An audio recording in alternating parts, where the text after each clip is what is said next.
Good evening, everybody. It's 6 o'clock, so we'll go ahead and get started with this month's board meeting if we can. And at this time, there is a change to the agenda. Item number 14, which is a presentation by Ms. Godfrey on the Staff Wellness Day this year. Ms. Godfrey can't be here this evening, so we're going to move that to the May meeting. So we'll scratch that from the agenda. So this time I'll ask Mr. Caldwell if he doesn't mind to do the Pledge of Allegiance.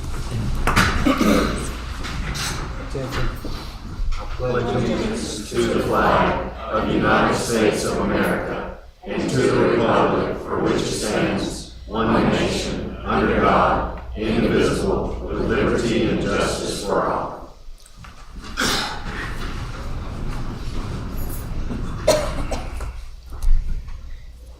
And at this time, I'm going to ask that we just kind of pause for a moment, take a moment of silence. Miles Godfrey passed away this afternoon. We got word of that, who was the little boy in the accident. His mom is Casey Jones. His dad is Mason Godfrey. So we'll just take a moment.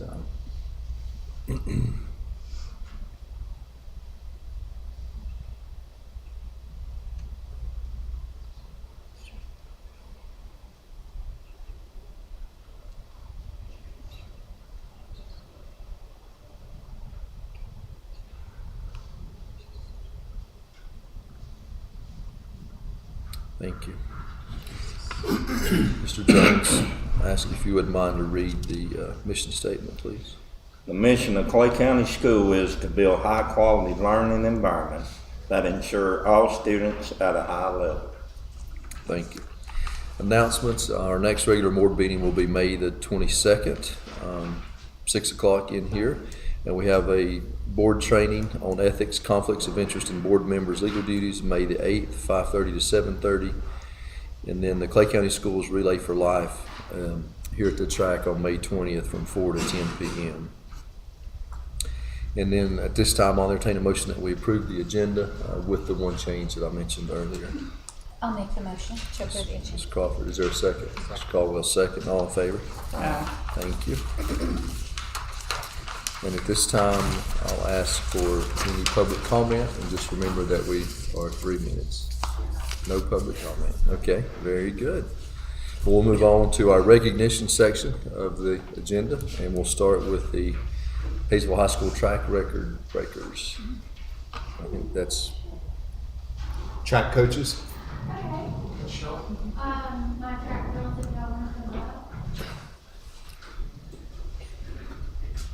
They used to sit right here. They go over to the. You can go over to the podium and do the presentation. That's what your principal told me.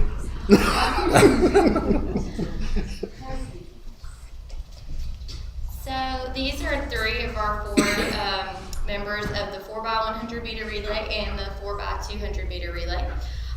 Both relay teams broke a 22 and 23-year-old track and field record, and they did it at a home meet. The previous 4x100 meter relay was a 53.22, and they broke it with a 52.15. So that's over a second, which is a lot in a sprinting event. In the 4x200 meter relay, the old record was 1 minute 52 seconds, and they broke it with a 1 minute 50 seconds. So over 2 minute increase or decrease in time. So, and as you can tell, well, Marley's not here, but three of our team members are seniors, and we have one freshman. So, we knew the day was coming. I've seen Lila and Emma and Marley run for a really long time, and I knew what a special group this was. And they've made a big impact on our track program, and I'm glad that their names get to go up on the record board. So, yeah. And I appreciate everything they do for our program.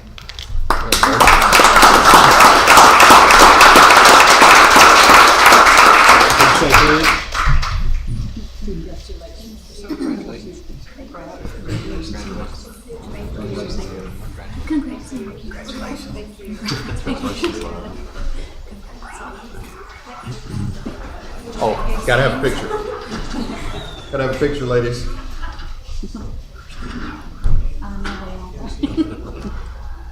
Dale, there's a Yeah, that way over here. Okay. 1, 2, 3. 1, 2, 3. All right, thank you. Hayden's getting too tall, she's covering me up. You should announce their names.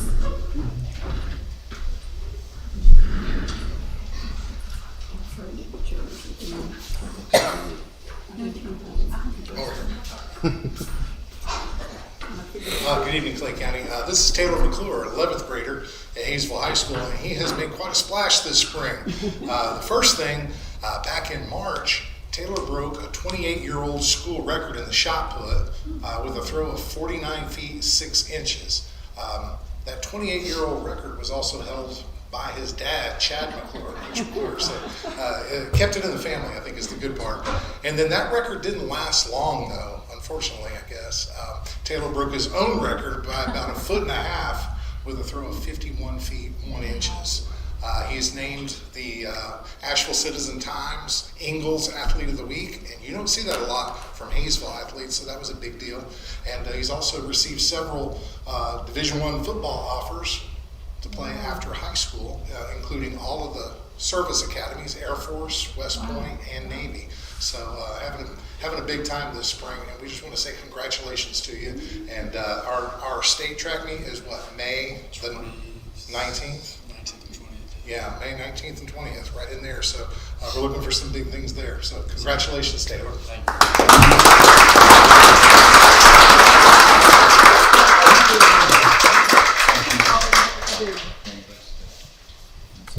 You gotta hang up here for a picture too. That's how I do that.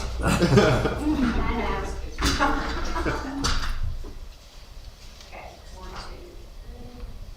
1, 2, 3. Thank you.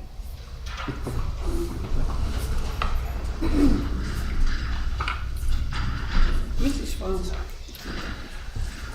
Congratulations to those student athletes. It's quite an honor. Next, we have Ms. Ravonda Palmer, our CTE Student Recognition Report.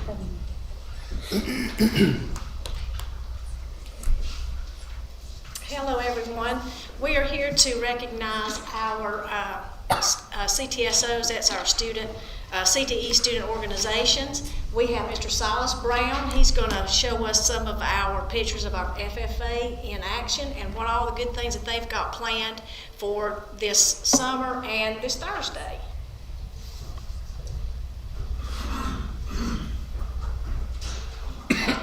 Apologize ahead of time for the pollen wreaking havoc. But yes, we have a great group of FFA students, Future Farmers of America, that I think we have over 35 members now. They've done they've really been excited about getting started. We have a full slate of officers, which I didn't realize that one would be here this evening. And good to see you, Ray. I'm very proud of them. We took one group to the Regional Leadership Conference in Asheville, where they sat through several leadership sessions as far as interviewing and job applications and presenting and just self-presentation, those kind of things. And so we had a great group doing that. We will have a group, we took a group to the Envirothon in Waynesville, and it was a good first time for us just to get initiated into that. And we'll be going for our first trip to the regional rally this Thursday, where we got a group competing in tool identification and one group competing in ag mechanics, which will be welding, electrical wiring, and then their general knowledge of ag mechanics. And thankfully, our first group that we will be taking to the state convention in June in Raleigh. So that's our plan. We got a great group again that we're just excited. They're excited. I'm excited for them and thankful for them. They're ready to take off. Thank you so much.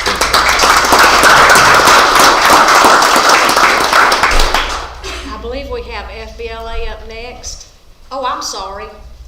Let me recognize SurfSafe first. We had several students get certified in Miss Reinhardt's foods class in SurfSafe management. And those students were Kyle Lunsford, Emily Grizzle, Alexis McClure, Alyssa Rod, Emmeline Garza, and Evan Fields. And we have 3 that were not pictured: Kendall Boyer, Chloe Hittner, and Ian Goodman. So we're really proud of them for getting that Surf Safe certification. And now we've got FBLA. Future Business Leaders of America, Mr. Penland and Miss Bobby Jones. Y'all come on up, the students. Fabio Nava.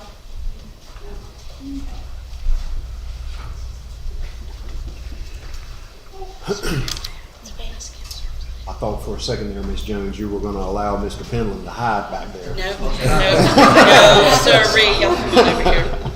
Gotta be able to see you. Y'all know who it's all about. All right, thanks for letting us talk to you. I'll be brief. This is a small sampling of folks that are going to nationals. FBLA this year has been really active, and for the first time ever since I've been here, we went to regionals. We took 11 students to regionals, and 10 of them medaled.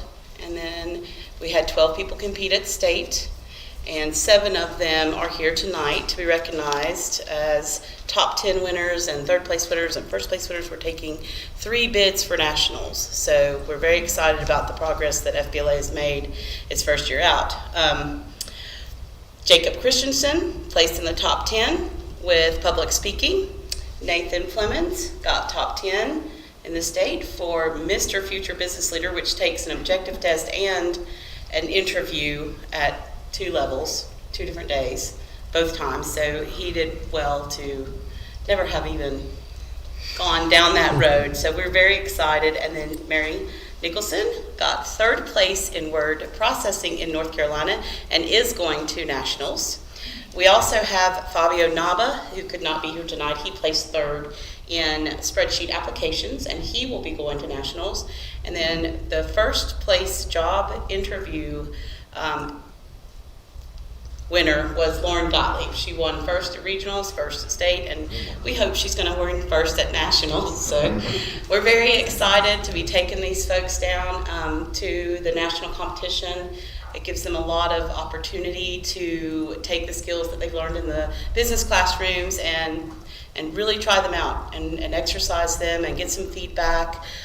We've had a lot of people in-house, and I dare not start mentioning thank yous, but I do want to thank Gear Up, because Gear Up paid for 5 students at state and 9 at regionals, and the kind of fundraising that we've been doing, and our students have really been actively fundraising, but it would not be possible to go to nationals without those supporters. Also, Community for Schools sponsored 2 that we were lacking to be able to get us to nationals. So the principals, administrators, the board, the community and businesses that have supported us in our Rata fundraiser and our butter braids, I can't say enough how much better it is to have that kind of help and backing, because we couldn't do this, and the opportunity would be stolen from them if it wasn't for the community that we have. So I appreciate that. Mr. Penland and I appreciate that. We both are working towards trying to get these children all that they can have. And nationals are in Atlanta. They are in Atlanta. Thank you for reminding me of that. They're going to Atlanta the 27th of June. They'll be there from the 27th to the 30th competing. They have really good opportunities, some really nice workshops planned for them, and along with competing, they'll be able to attend and network with a lot of people. In fact, Mary has someone who won 3rd place in the same event in Georgia. That goes to her church, so that was pretty cool. So they're going to be able to network and be competitive there, right? We're going to beat them, right? Georgia, we're coming for you. All right, thank you. Thank you.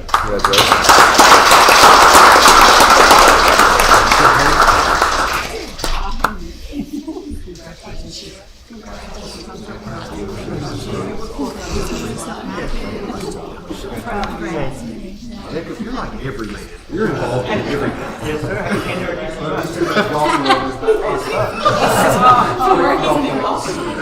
He's not playing tonight either. You guys, y'all squeeze in here. We'll do it.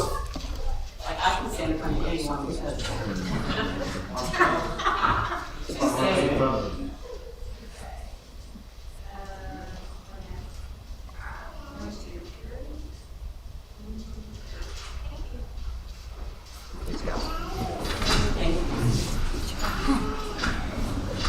Mr. Byers couldn't be with us tonight, or his students, but I am proud to say that we have Skills USA back up and going, and Mr. Byers took several students to Skills USA in Greensboro, and Mr. Godfrey went and observed the welding competitions at Guilford Community College.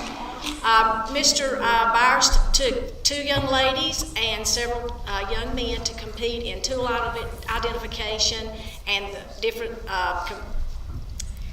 events like the Creed. And we have two students. We have a young lady, Lilac Snyder. She placed fourth in tool identification, and Mr. Dawson Devane got second in the automotive Creed. And we're very proud about that. So we're hoping to go more next year. Mr. Godfrey's hoping to take some welding students. And I'm really happy to say that our CTSOs are really flying high this year, and I hope to see them continue. And now we're going to move on into our internship. We had 5 interns this semester. We had Mr. Dallin Ray at Clay County Chamber of Commerce, Emma Shook at Carolina Therapy Services, Jasmine Green at Townsend's Funeral Home, Grace Perry was at Murphy Nursing Home and Rehabilitation, and Jacob Christensen was at S&E Communications. And I don't think that Miss Perry is with us tonight, so we're going to start with Dallin.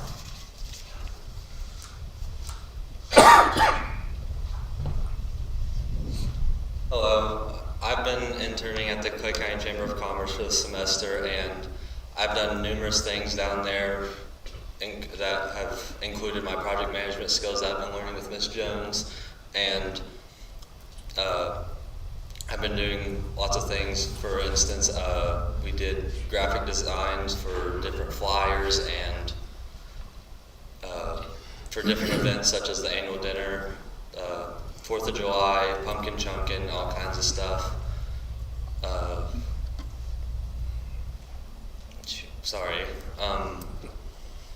We created I had to do research for the bylaws that we were recreating for the Welcome Center alongside the tourism bylaws. And I was calling different county chambers and tourism advisories to get that information. And then more recently I've been calling different businesses that are members of the chamber to get donations for the raffle that we're doing at the annual dinner that's coming up. But overall it's been a really fun experience, and I really enjoyed it, and I feel like that any and every student that has the opportunity to do so should take up not necessarily that internship, an internship that should accompany their needs. Thank you. Thank you. Questions? Any questions? I would say also that I was at the Leadership Institute graduation the other night at the Hinton Center, and Dallin was the high school graduate this year for Leadership Institute. I'm also on the Clay County Chamber of Commerce board, and the director at the board would love it if she had enough money to offer Dallin a job that would keep him working. She's not sure how she's going to do without him when he moves on to college, so she was very impressed. Oh, yes, absolutely. So thanks. Thank you. Congratulations. Miss Emma Shook.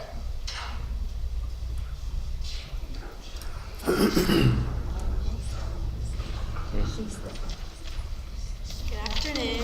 My name's Emma Shook. I did my internship at a pediatric therapy place called Carolina Therapy Services, and they offer occupational therapy, physical therapy, and speech language therapy. And they do visits with clients in their homes, at schools, and also in the clinic, which is where I got to spend all of my time. And I would go during my second and third block, which is about 3 hours a day. I got to help set up the rooms for the clients, and then I would get to assist and observe during their sessions. And then once the session is over, I would help clean up and get it ready for the next client. And in the spare time, the therapist would allow me to ask them questions and explain anything that maybe was hard for me to understand from an earlier session. And then we would also learn about the assessments that they give to either new clients coming in or clients that are about to be discharged. which is something they do quite often, so it was good to learn about that. And before going into this internship, I didn't know much about occupational therapy, so I spent most of my time with the occupational therapists learning all that I could from them. And this internship helped me realize that occupational therapy is really interesting and it's a career that I would like to pursue in my future. So I'm really grateful for this experience, and I think it's really helpful for students to learn. So, thank you.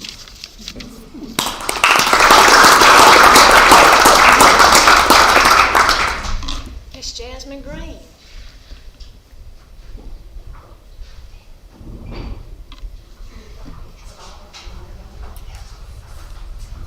And just for all of our interns, at the end, we're going to bring you all back up to take one picture of everybody. Hi, my name is Jasmine Green. I'm 17 and I did my internship at the Townsend Rose Funeral Home. I mainly worked in their Murphy Funeral Home, but I have done services at the Hazel Funeral Home.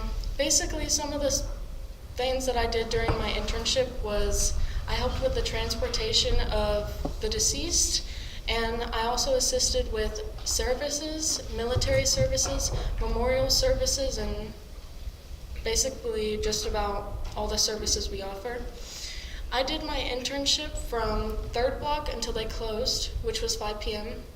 And at first, before I came into this internship, I had a very unrealistic view of the funeral home industry and, you know, the idea of what embalmers do and morticians. But after I've gotten experience in the funeral home aspect as a whole, and also the mortician and embalmer aspect, which I was able to watch embalmings and even autopsy embalmings, which was really cool and honestly a huge privilege to be able to see the human body at that, which most people don't get to do.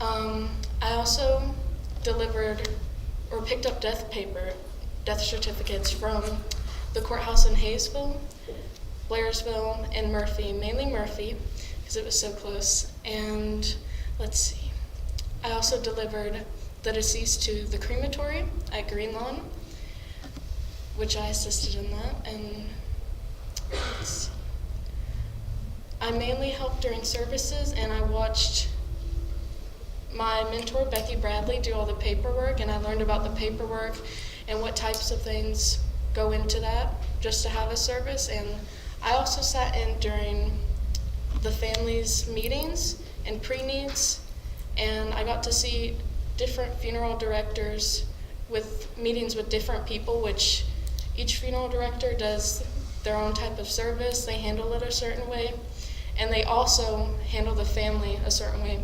They all do great at it. So it was nice seeing all the variety with the funeral directors and how they serviced all their funerals differently, and I thought it was great. Let's see. I also brought a bunch of things that would be held in the prep room, and also some documents and stuff that we would give out to the family along with a miniature urn. So after this board meeting, if you want to look at it, and then also my mentor Becky Bradley here, she will help me answer any questions that you guys have. So.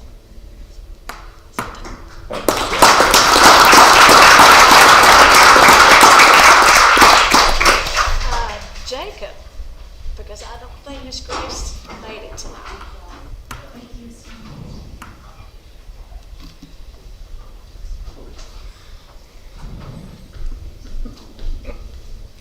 Good afternoon, everyone. My name is Jacob Christensen, and I recently, over the past semester, have interned at S&N Communications as a data analyst reporter.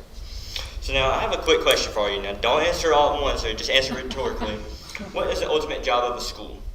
Just think about it for a second. You'd probably say to prepare them for the next thing, maybe entering the workforce or pursuing higher education. You then eventually get into the workforce, and you would be correct to think of that. And essentially, that's what Clay County Schools has allowed me to do with this internship. So my job as data analyst reporter makes me look at data sets from various different sources, such as fiber optic maps or Excel spreadsheets and many various other sources as well. And in doing so, I get to create spreadsheets that analyzes this data and concises it into much more readable information. These engineers are going out, splicing, they're looking at this information in these maps, and sometimes it gets overwhelming, especially when it's 90 degrees hot outside and you're just trying to just get one fiber to the other and you're just trying to get out of there as fast as you can. They have these spreadsheets to look at, and it helps make data concise, right?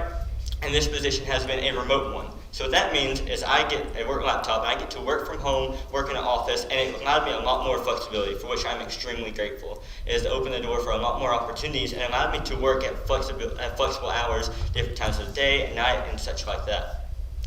But it also taught me a lot more than just how to manage my time extremely effectively by working super late at 9 o'clock at night until 2 in the morning. But it has taught me how to utilize all the skills that I've learned. Like the Excel data analyst I have learned in Ms. Jones's class, the innovative business and entrepreneurial mindsets I have learned in Coach Penland's class, and all the other things I've learned thanks to CTE at Clay County Schools.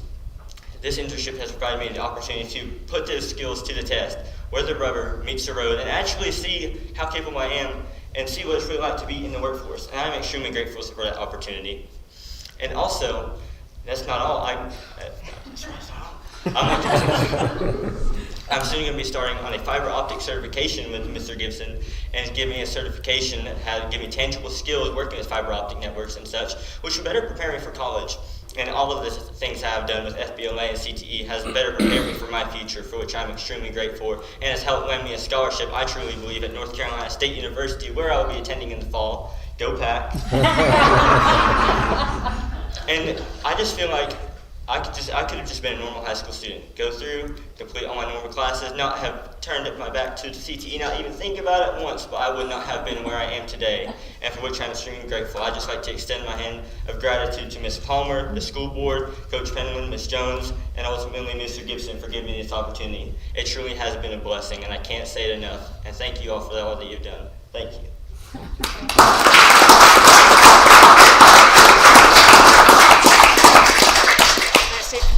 Got all the interns. So could we have all the interns come up in front of the board for a picture, please?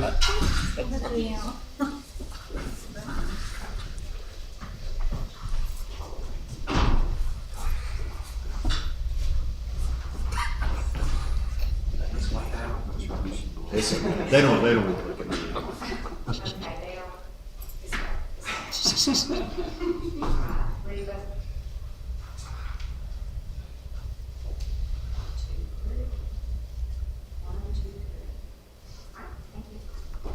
Can you shake your hand again? I think your dad gave you rabbit ears. I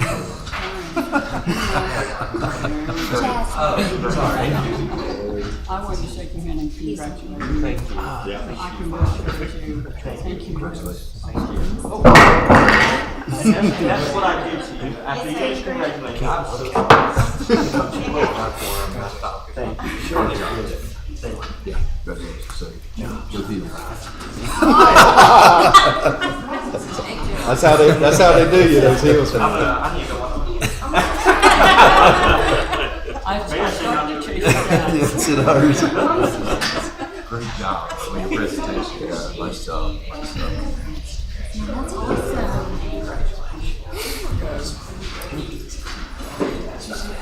Did she leave already? She had to go run, right?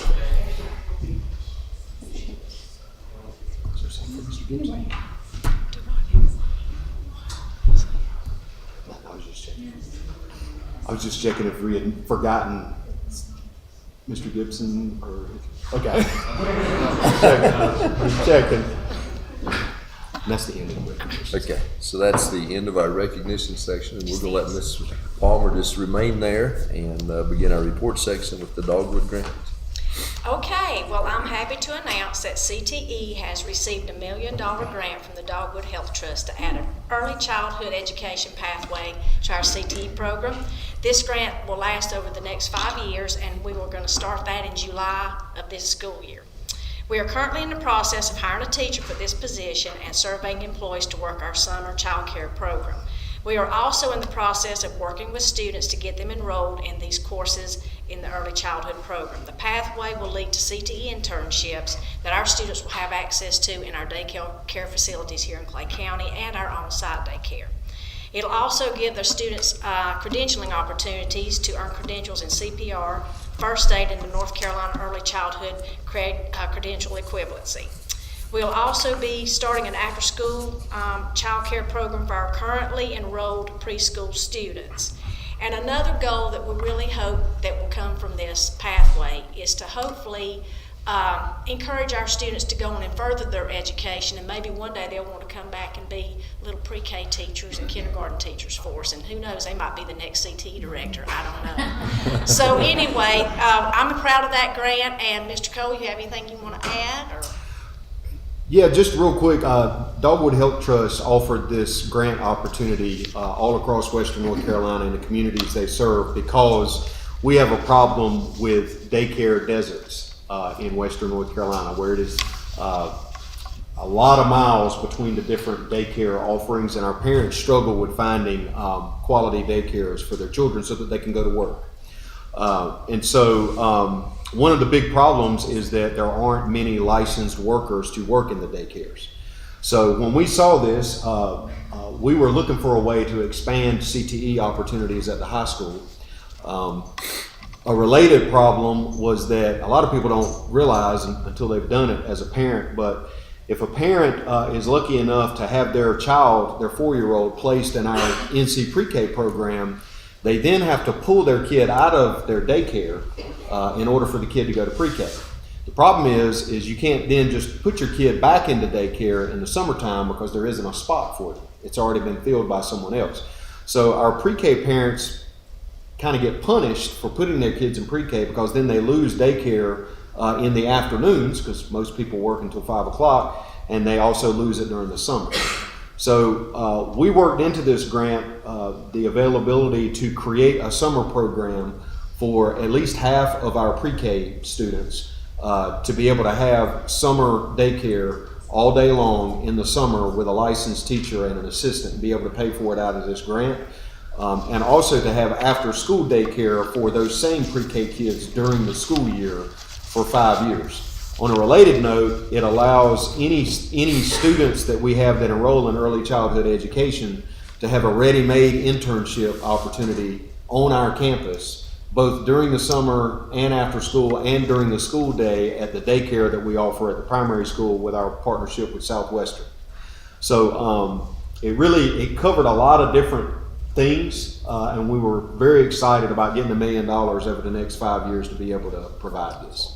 So, very good. Congratulations. Thank you. It's a win-win Yes. situation Yes. for our school and our county. Thank you, Ms. Palmer. Next, we have Ms. Lori Ross. Yes. It's actually not going to be me talking, but I'll introduce her. I do work for Mountain Projects, but I'm here on behalf of People of Clay Care, which is the prevention coalition in Clay County. We have a youth group, which they self-named, and she can tell you more about that. And we were able to get a grant from Community Impact North Carolina to send 2 youth to CADCA, which is Community Anti-Drug Coalitions of America. They changed the name since then, but and 2 adults. Our coordinator, Atlanta Matheson, and one of our SROs, Chris Harper, also went. So Lindsay Evans is here to share with you about HTAB. Hi, my name is Lindsay. I'm a Hayesville High School senior, and over the past year, our county created a little club called HTAB, so it's like Hayesville Teen Advisory Board. So it's a group of teens that we all meet maybe like once a month, a few times like during the school like day, once a week maybe. And so we talk about ways we can like prevent drug use in our county. We make like little pamphlets. It's just we all meet to figure out how we can create a conversation in our schools.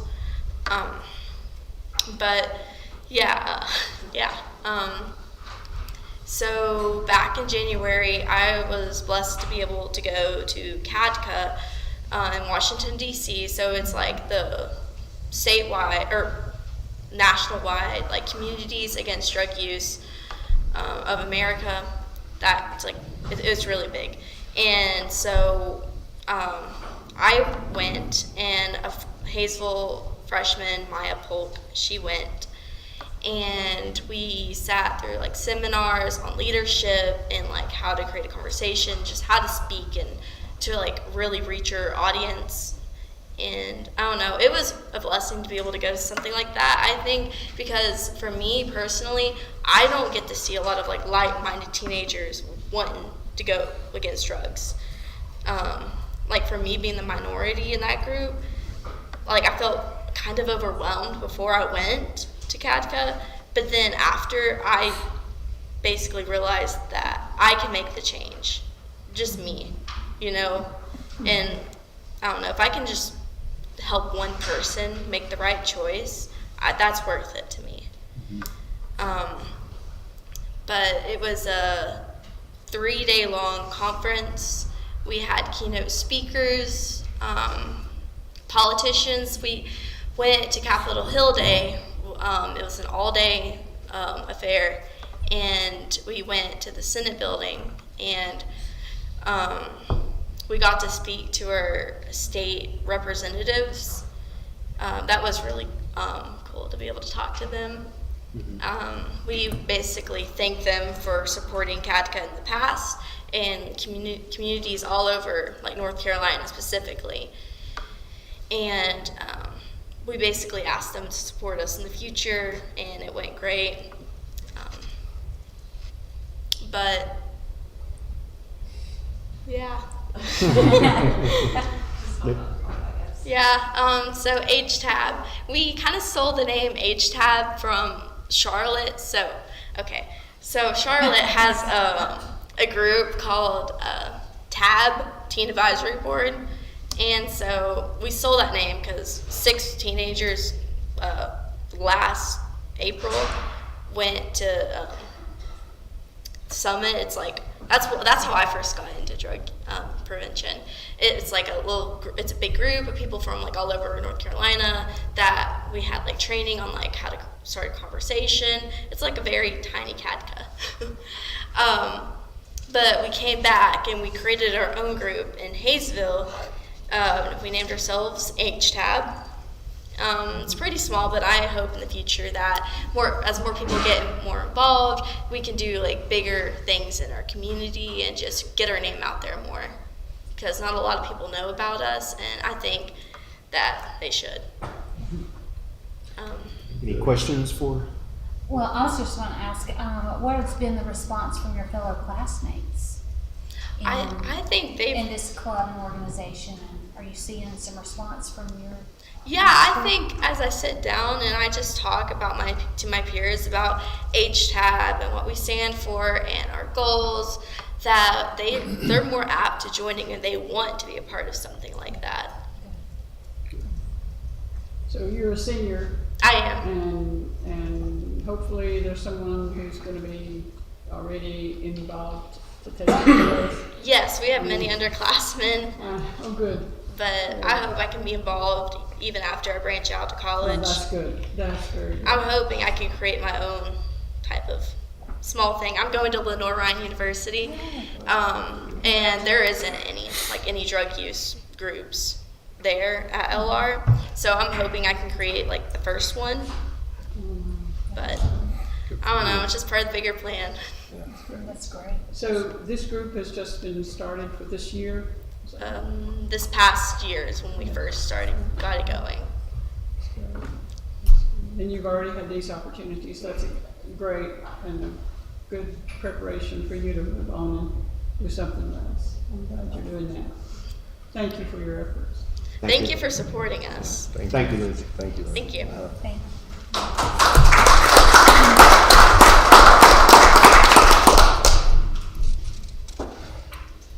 Next we have Ms. Teresa Waldron, Clay County Communities for Schools.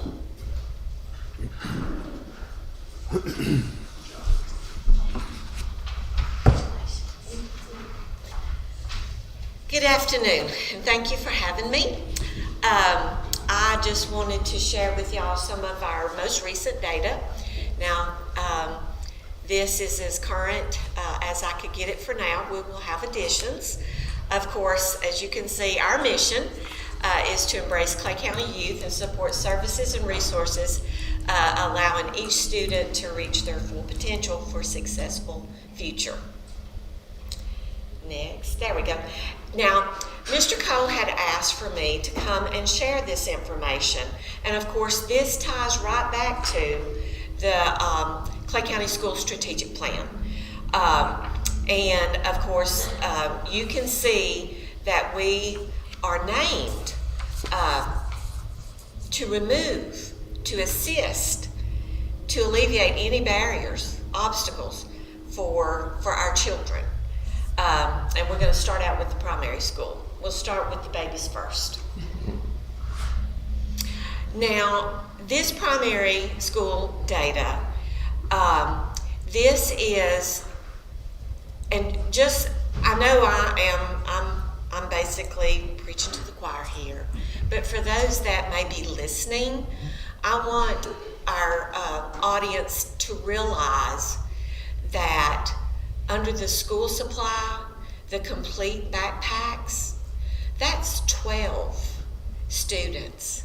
That's 12 little boys, little girls that receive complete book packs. Because for whatever situation, for whatever was going on, they did not have the resources to get those supplies. And as I've told you before, they need their tools to do their work just like we do.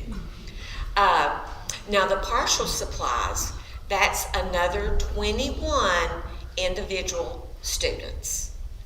Now the books that were handed out, that was to us enrichment opportunities. Again, a lot of our children, they don't have the extra money to actually participate in the book fairs. So when the book fairs are going on, we make sure that we've got those books ready for those littles.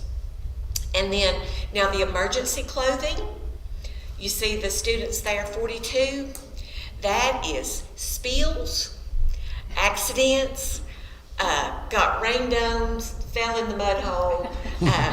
Miss Heather has heard it all. All those things. Now, what does that help for those 42 children? Okay, those 42 children, they get the, gently used, clean pants, flip-flops if they have a blowout, whatever it might be.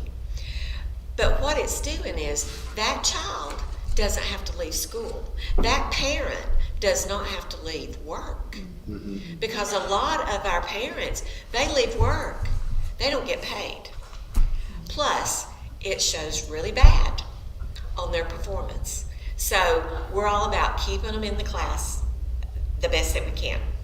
Now, of course, students served with coats, those are actually children that would get to school, a teacher, someone in bus line, a variety of different ways. Those children are identified, so those are the coats. Now the food, those are our manna backpacks. Those, they're delivered, we get 2 weeks at a time. So the primary school, they get 10 of those. And every child has access to those. And that is a bag that has canned goods. It can have a cereal box. It can have a nutrition bar. It can have a juice box. It can have some beef jerky. It's nutritious food. It is canned food that, again, they can open and they can eat when they get home, should they need it. We'll move on to the elementary. Okay, same thing. You can see these are the numbers that we've completed. Again, 18 children with complete book bags. 41 for the partial bags. Books handed out 50, coats 10. Again, consistent across the school district. Each school, they get 10 bags a week, and of course that is 40 bags for the month for that particular school. Now there are times that we'll see Karen Dudley, who is our site coordinator. She is wonderful about this. She also gets food. We get snacks from our Matt's ministry. And that is for those kiddos that either are hungry in the morning. A lot of them, they'll go to PE and then they come back and they're starved to death. So they're growing kiddos. So again, they have those snacks, but they have those those bags that they can pick up, any child. And if primary's not moved for a week or so, then she'll collect those and move on to the school that needs them. So again, it's just ebb and flow, and it just depends. Again, we serve 55 little bodies for emergency clothing. Middle school. Okay, there's the information. You can see that, you can read that. Of course, as the school goes up, usually we don't see as many, but we did have a lot of partial supplies this year in the middle school. High school, again, you can see those are the numbers of our kiddos that needed the full packs, partials, same with the food. One thing that is a little different is we had a request for a hat for a new job at a restaurant. They required a hat, and we were able to purchase that and get that to that child. One needed a hygiene bag. So, again, that can come from a variety of different avenues of needs. Next slide. Okay, here's our volunteers. This is where rubber meets the road. We have, it says 17 volunteers. I checked in with my volunteer guru, Miss Karen, today, and I said, that really doesn't capture, because at the time we were doing slides and all that information, she was out of town, and this was off of her sheet from our last board meeting. We have 25 regular time volunteers that are helping every week. They show up to work with the kiddos. And the breakdown, as you can see, and those are the hours, as you can see. She manages this year, and this is the difference between the data from 2 years ago to now. We are back up to 35 volunteers. Now the other 10, they are for special events. So if Karen needs, they can help with the primary school carnival, the spring fling, the dentist visits, the BMIs, you name it. Karen is our go-to. She is wonderful to reach out, and those people, our people, want to help. Next. Okay, this is a breakdown per school. And as you can see, this is some of the ways the Read Across America, and as I had mentioned, but if you'll go down on the primary side and you see the 52 students served. Now, with our babies, we do more, and Mrs. Clemens had reached out and said, we need more classroom assistants. So we've got our volunteers that actually go in, and they're working with groups, which has been very successful, and we have seen the gains there. We see, of course, the ones that are doing some of the individuals, elementary. Again, you can see the breakdown in hours, the number of volunteers, the students being served.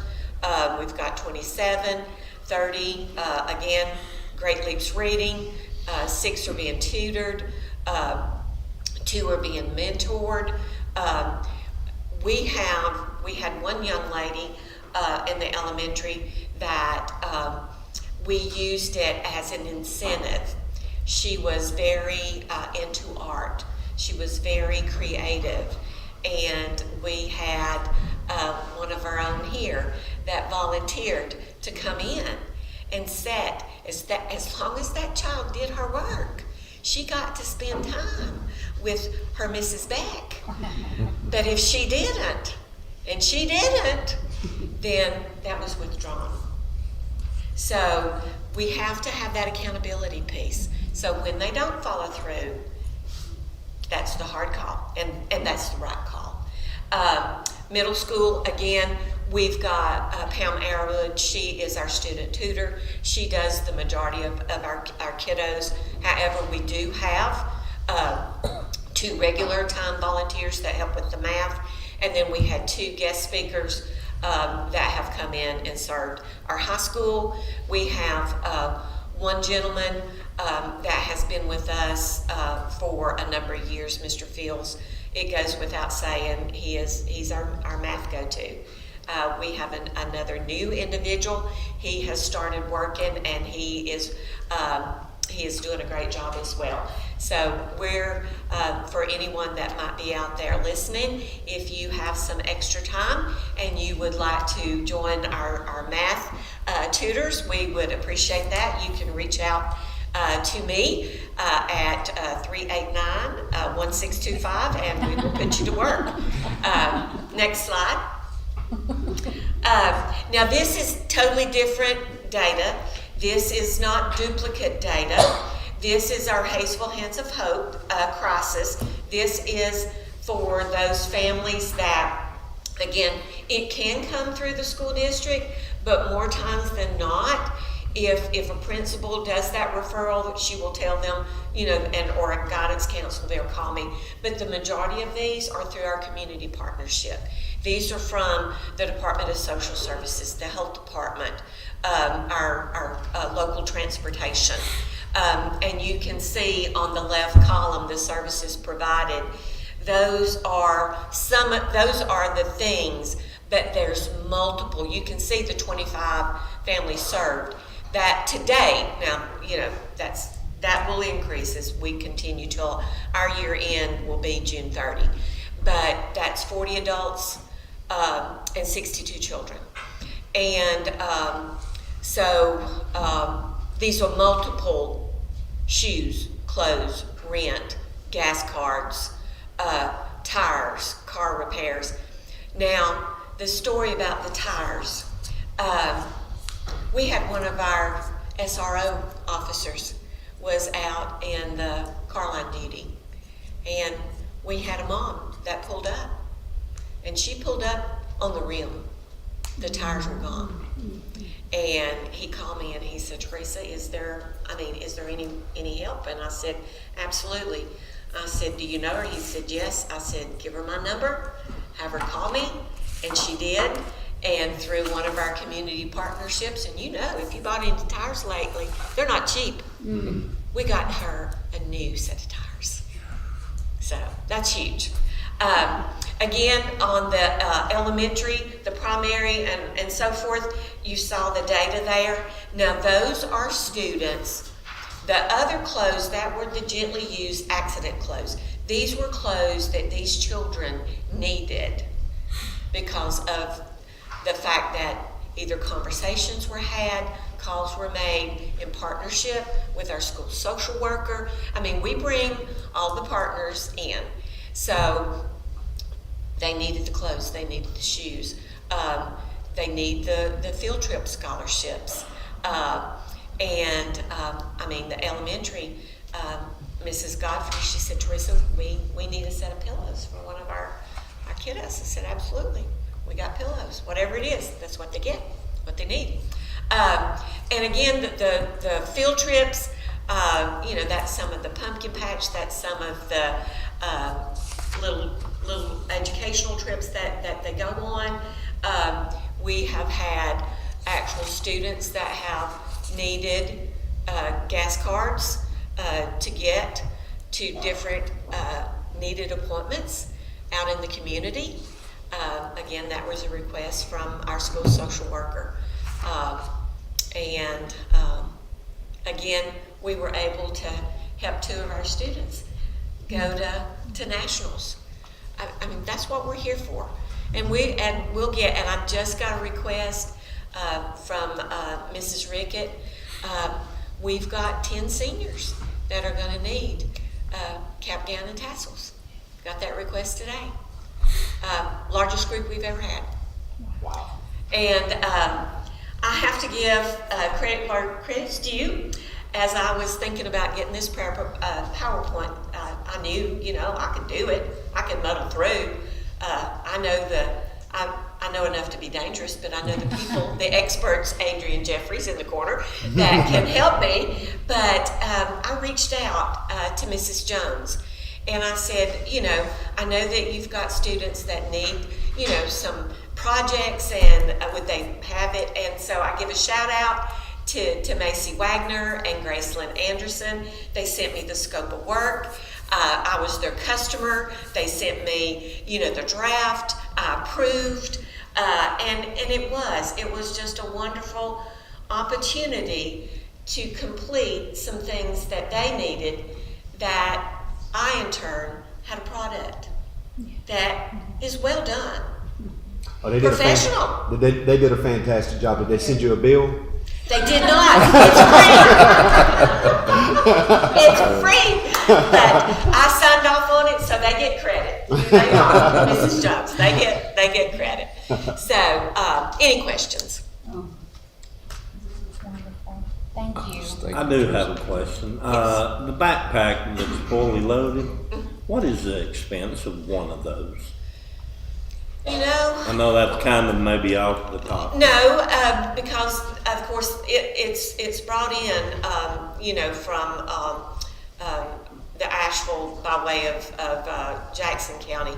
I would say you think a can of Chef Boyardee, what is it now? $3-4 easy. So you at least get 2 cans. I'm thinking at least anywhere from a 15. With the price of food, at least $15 to $20 per bag. She asked about supplies, like supplies. No, I was asking about the backpack, not the food supply bag. Okay, sorry, the school supplies. Oh, Heavenly Day. Well, some parents say it costs me up to $100 sometimes, depending on the need. Some of the littles, not as expensive, but as more items, especially, it is expensive. The Trapper Keepers, they're $25, $30. But when you hand a kid a full backpack of Yes. school supplies, about how much money are you talking about with a full backpack? Absolutely, At the primary school? 100. I would say at least $50 to $65, just in primary. I would say 100, 150, probably, with all. I mean, think about calculators. Yeah, So the they're backpack expensive. alone costs you $50 now, doesn't it? Well, we've got a partnership with the United Way, and that they usually purchase a lot of those backpacks. Our church, we don't buy them. I'm telling you, our faith community, our business community partners, they're the ones that put those out, and they're the ones that, from the list, the actual list from the principals, they give us those school supplies, and then we pack them. Now, if we don't get all that we need, then we will purchase. And we do have to purchase. Earbuds, they eat them. Well, I'm always amazed at the generosity of this community and the work that Communities for Students does in relation to their mission of removing all obstacles to learning.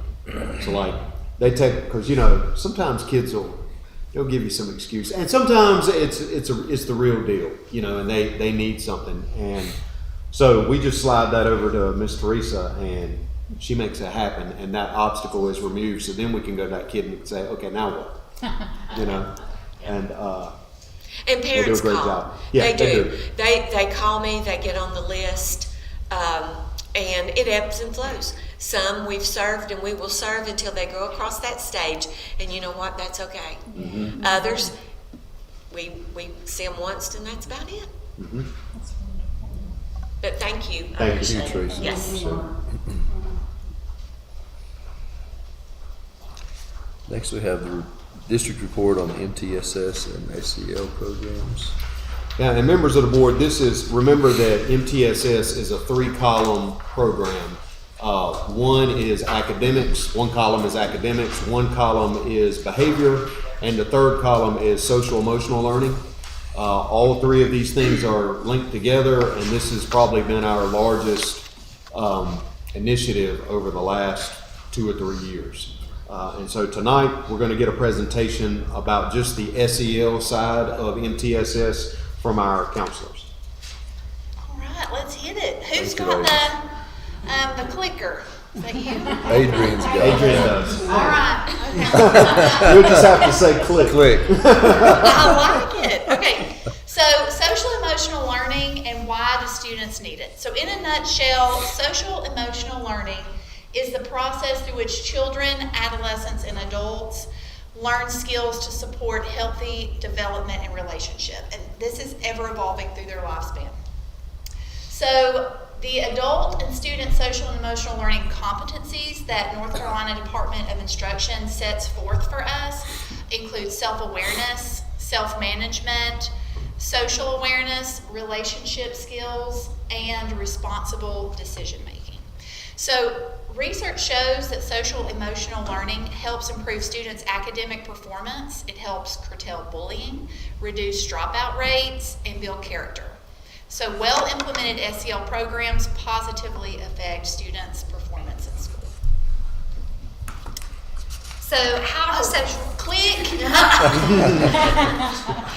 How does social emotional learning impact future success?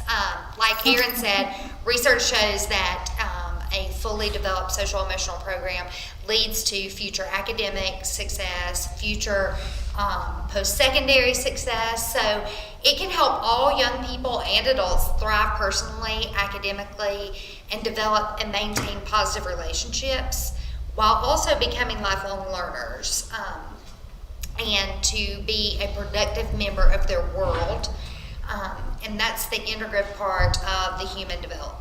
And social emotional learning can also help students become better, more productive, self-aware, and socially aware citizens outside of the classrooms in years ahead.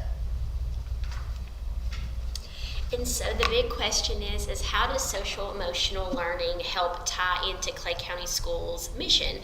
And so, well, here at Clay County Schools, we value supportive relationships and opportunities to develop and foster social emotional learning, but also cognitive skills to help them be able to function not only in school, but like everyone else said, in the future. There's hundreds of research studies that show that it helps accelerate learning and academic learning here at school. So this year we had some accomplishments with our implementation. Like Mr. Cole said, we're about 2 years in on this, so we still have a lot of room to grow, but we had several successes this year. So this year we were able to complete all the schools' beginning and middle of the year social, emotional, diagnostic assessments, grades K through 12. We also have adopted SEL curriculum for grades K through 12. The middle school and high school, we have been able to utilize our win time, the What I Need, our flex block, to deliver SEL curriculum once per week to our middle school and high school students. And then all counselors in the county have currently completed 40% of the recognized ASCA model program, and it's called ranked competencies. So we have made several steps in the right direction. The first steps that we have made are the purchasing and implementation of both our universal screeners and our SEL curriculum. That's something we did not have K-12 2 years ago even, none of our schools had it more than 4 years ago. So that's been a huge help for not only the counselors but teachers to understand and be able to help deliver those social emotional competencies. We have established SEL programs that aim to better understand students and to help them understand their thoughts and emotions and to become more self-aware and to develop more empathy with others and the world around them. And so now on to our future goals for social emotional learning. So the first thing we want to do is fidelity checks for Tier 1 across K through 12 for our social emotional learning curriculum. So check in, make sure it's being done with fidelity, and then using data from our satchel screener, our universal screener, to deliver targeted, specific small group instruction and individual counseling sessions. And also moving forward, we want to explore options for college and career readiness curriculum K through 12. I'm still the next one. Sorry. So here is HBS's satchel assessment. The first one to the left is the BOI. Sorry about my voice. And the second one is our MOI. So you can see in the beginning, this is where teachers are just getting to know their kiddos. Numbers are pretty level. And so by MOI, middle of the year, we're really getting to see how kids are doing socially, emotionally, and behaviorally. And so you can see how the numbers have started to go up because teachers are seeing like, okay, we do have a good amount tier 1, which is really, really awesome. That means the social emotional curriculum is really going strong. But then we do have our tier 2 kiddos. So I have 58 tier 2 at this point that need that small group instruction, or they need that more individualized instruction to help meet some of those goals that we talked about. And so that's what, once again, small group, individual counseling. And then your tier 3, so the number did go up from 4 to 16, and that is where I provide one-on-one counseling services, still incorporate them in small group counseling, but I also work with the family, build those connections to get them outside resources as necessary after working with the kiddos from 6 to 8 weeks with those interventions. And so we'll do outside referrals. And so soon we'll be doing our EOI data. And once again, this is only for kindergarten through 2nd for this. This does not include pre-K on that data. So we'll have EOI soon and see hopefully some going down and going back to tier 1. Can I ask a quick question? Like, when you get to the tier 3, remind me, what kind of behavior or what are we looking at that point for outside referrals? So that is where, so say for tier 2, I'm working with them 6 to 8 weeks for small groups. Say that they're having some anger management issues, or they just need a little help with their social skills. By that point, maybe more behavior, severe behavior, like a lot of physical aggression, a lot of them coming out of the classroom a lot, me working with them for weeks and weeks, and we're just not seeing that progress, or maybe severe anxiety, just different things. And we talk as a team, me and Ms. Heather, and we talk about like that this might need to escalate to, and we talk with the family, of course, build that connection. And usually, so far, every family's been on board. You know, they've been awesome to work with, and realizing that their kiddo might just, because I can think of one in particular who just had a lot of anger. And after doing that small group, after doing that individual therapy, we just kind of knew that he might need a little bit more just individualized therapy outside of school. But that doesn't stop my support in school. It's just, it goes along with it. Gotcha. The thing to remember is that school counselors are actually not trained mental health therapists. So the process is tier 2 is our counselors providing more intense services for 6 to 8 weeks. And at that point, if we're not making progress in improving whatever the issue is, then we need to seek outside resources of trained mental health therapists or sometimes even medical support, because what we're doing isn't being successful. So. Thank you. All right, I'm going to go over quickly Hayesville Elementary School's data. So on the left-hand side, you'll see the beginning of the year universal screener results. And it looks like, you know, percentage-wise, they're about right on track. You want to see the majority of your students in Tier 1, a smaller percentage in Tier 2, and a super tiny percentage in Tier 3. So they're looking on track, and it looks like their numbers have stayed pretty consistent for the school year. So we're excited to see what their end of year data looks like. But click. So their claim to fame at HES is they had 90% student participation. 10% of their students turned in opt-out forms that their parents had signed asking for them not to participate. So HES used the data from their satchel assessments to create small groups and individual counseling sessions with targeted intervention, instruction for 6 to 8 weeks. Slightly skipped HPSs. We had 100%. The teachers, sorry, I'm gonna skip that part. The teachers took, because the kids are little, the teachers take the survey for our kiddos, and it was 100% for the teachers, and the same thing that we target small group instruction. Sorry. she's such a bragger. Yeah, just as a reminder, in grades 3 through 12, the SEL Universal Screener is voluntary. we don't force the kids to do it, and the parents can sign an opt-out form and opt them out. So for Hayesville Middle School, they have currently the majority of their students are at Tier 1, which means that our social emotional curriculum is working. A smaller percentage there at Tier 2 and a very small number of students at Tier 3.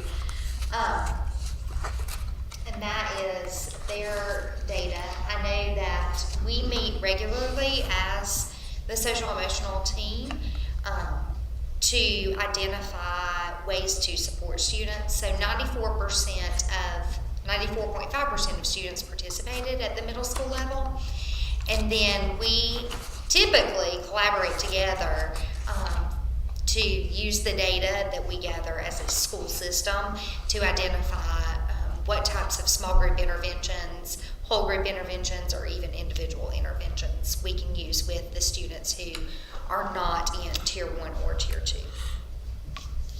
Okay, so for the high school, we actually have 2 slides of data because we had some turkeys that tried to escape the assessment, so we had to administer the middle of the year twice. So that's why the numbers look a little sketch, but when we go to the next slide, we'll tally them up for you guys. But at the beginning of the year, we started out with a significant number in Tier 3. 34 is higher than we would like to see. So through this data, we're able to provide prioritize our student check-ins and start to provide additional supports for those students. So, and you'll see with our middle of the year, click, okay, we had 12 on the first round and 4 on the second round. So we were able to bring our Tier 3 numbers down to 16 currently in the high school. So we're really excited about that.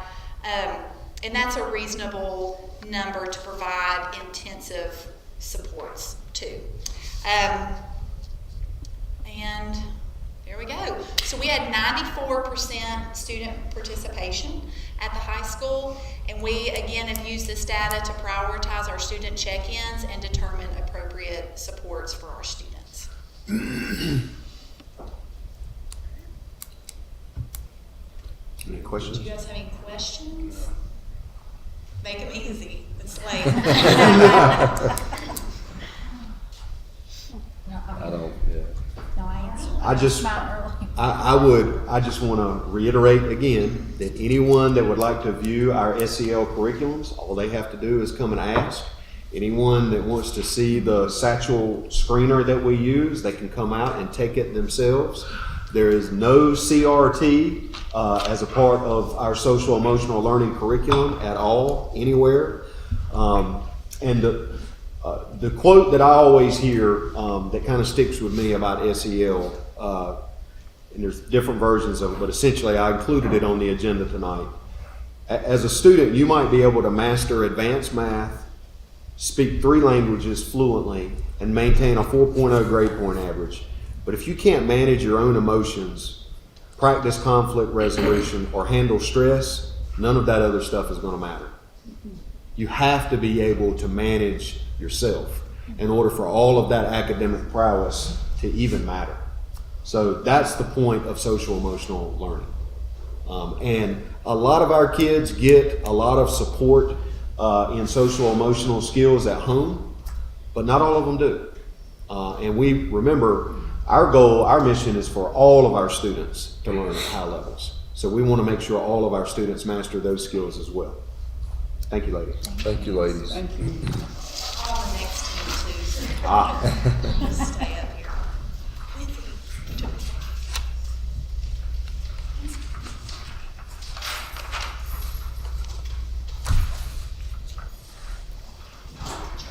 Yes, yeah.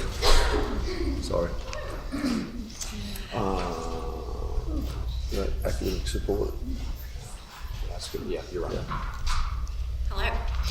Well, I think next time to make it more fun, we're gonna let y'all play acronym bingo or something while we're talking to see how many of these you can remember and all the things. So go ahead, Adrienne, you can start us out. We are part of the the MTSS academic team. And as we've talked about before, MTSS is the 3 tiers of support. It's a whole child approach to education, and we want to give the layers of support where they're needed. Go ahead, Adrian. And we like to look at it as an umbrella, and we are the academic piece under this umbrella. The majority of the team is here.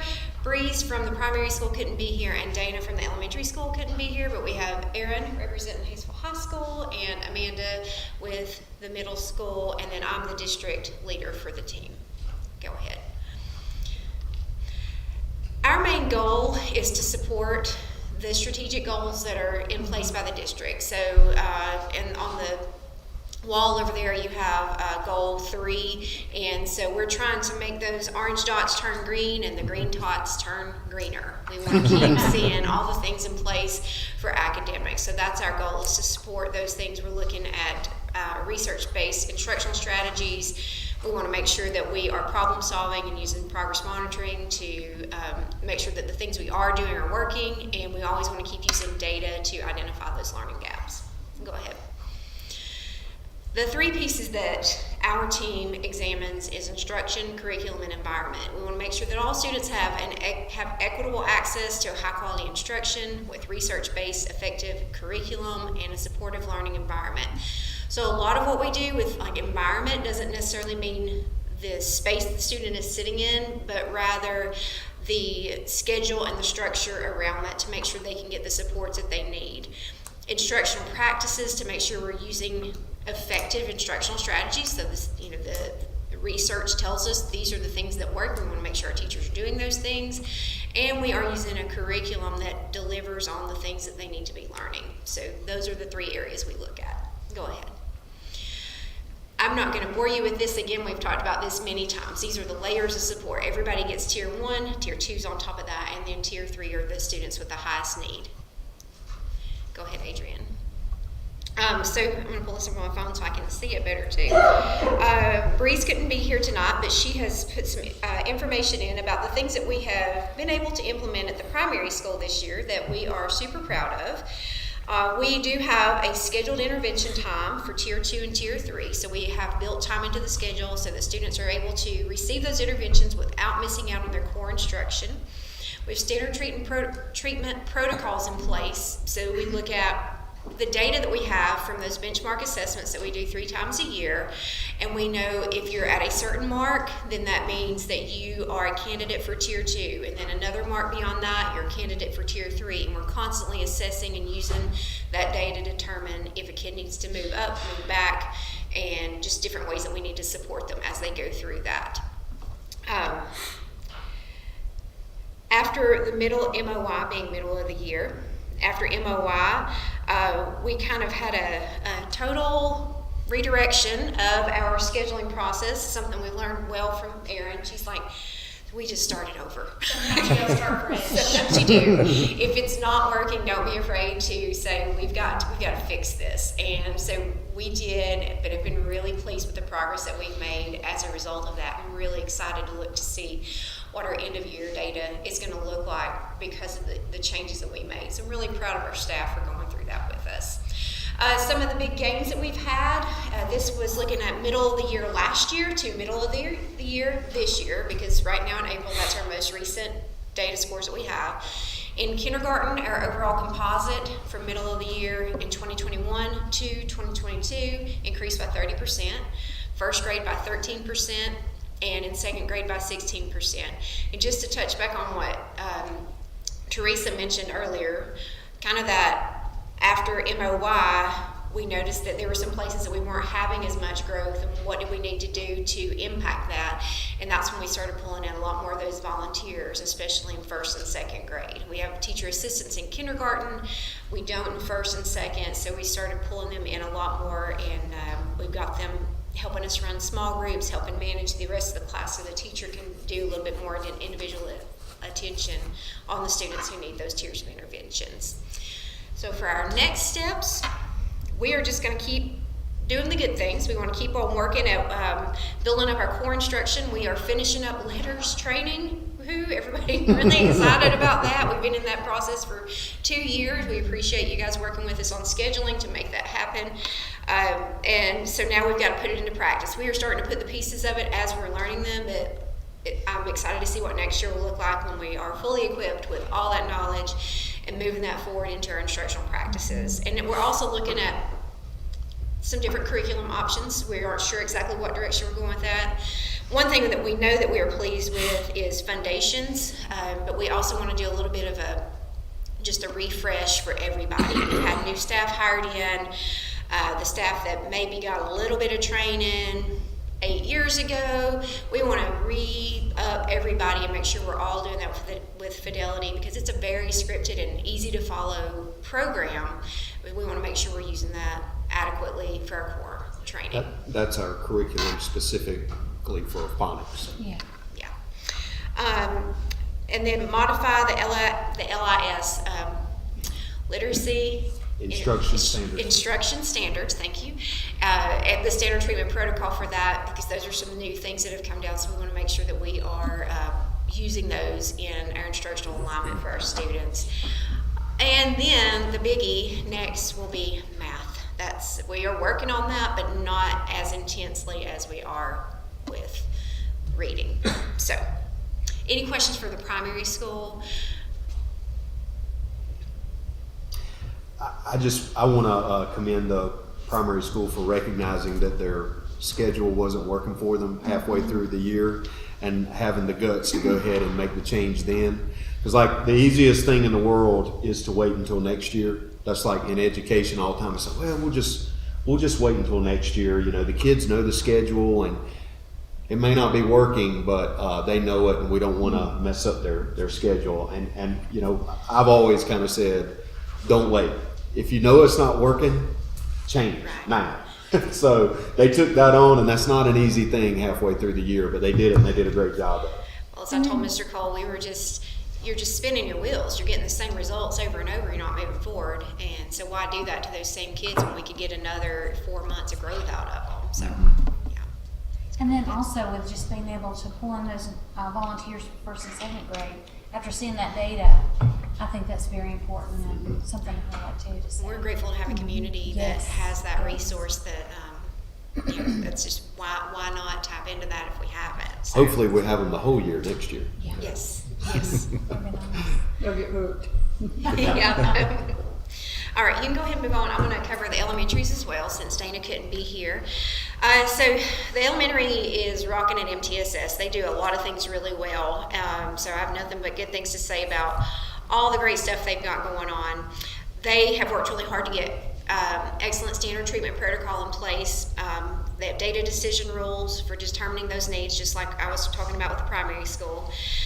They have the specific interventions in place, so they know that if this phonics issue is the barrier, what specific skill do we need to target, what tool are we going to use to implement that, or what tool are we going to use to intervene in that.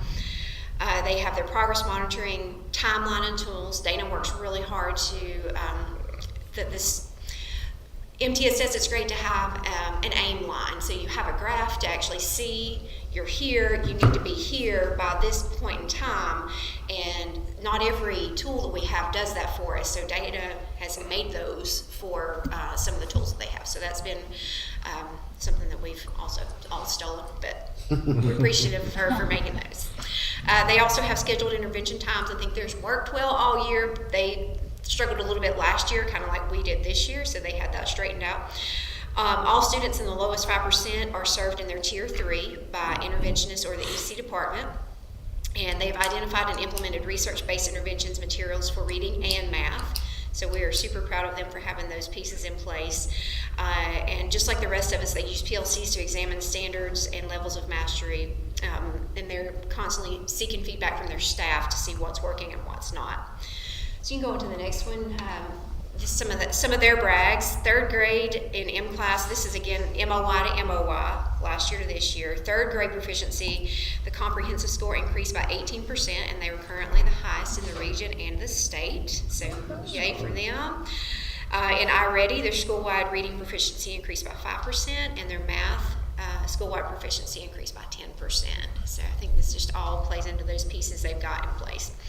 Next steps for them, again, like us, working on that letters and putting that into the literacy instruction standards and the standards for mathematical practice to strengthen our core classroom instruction. All these pieces that we have now in place is putting it into practice to make sure it's all working together. They want to standardize their problem-solving protocols in PLCs and coaching to improve the communication loop. They are implementing peer observations within and across grade levels and content area. I'll be like Shay, we did that too. We did that in primary school too. It's been a great practice for us. We've really got some good information out of that.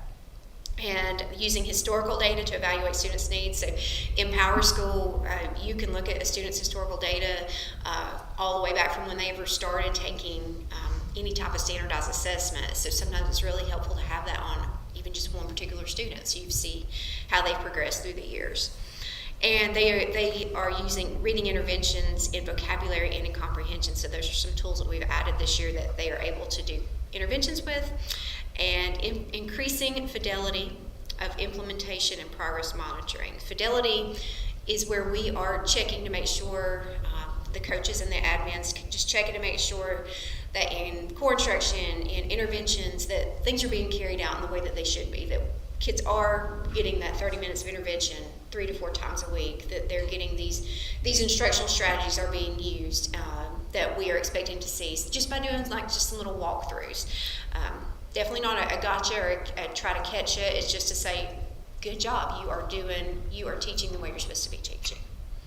The short version of that is you put together a plan and then you trust but verify.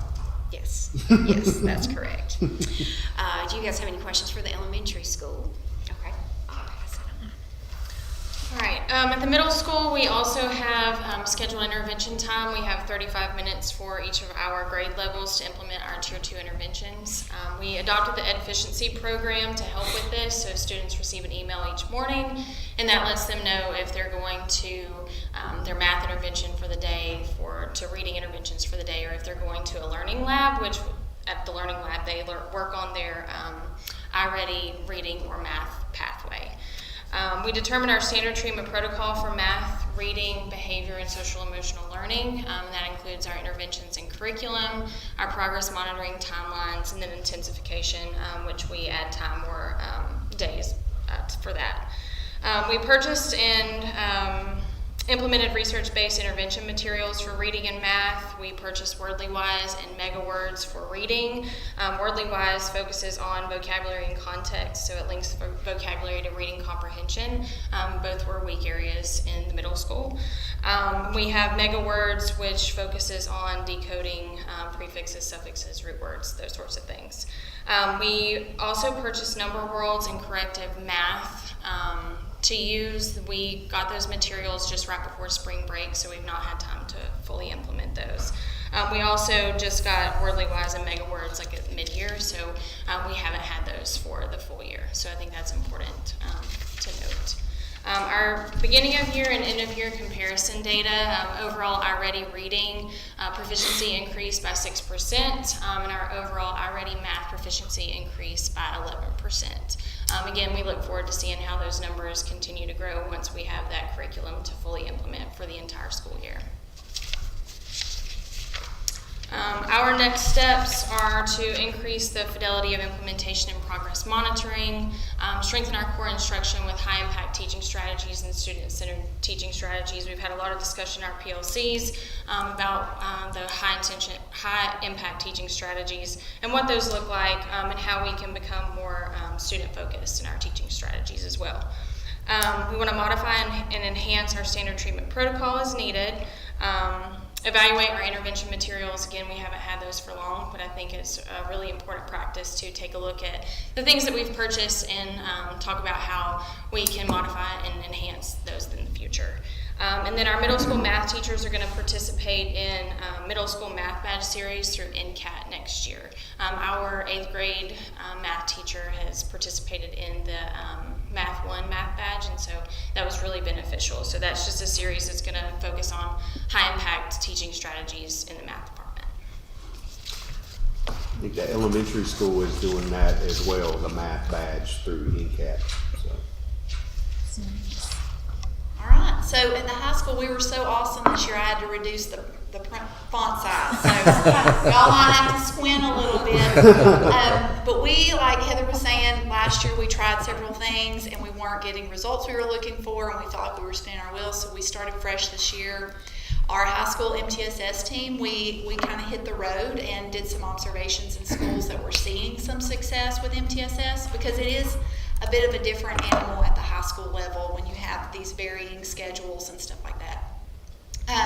So we're really excited about what we've implemented this year. We did modify our daily schedule for a 38-minute block of win time where we can address student needs. We also adopted a program called Efficiency, where we're able to keep track of our students, but also our teachers can request students on their primary, secondary, and even for a learning lab day.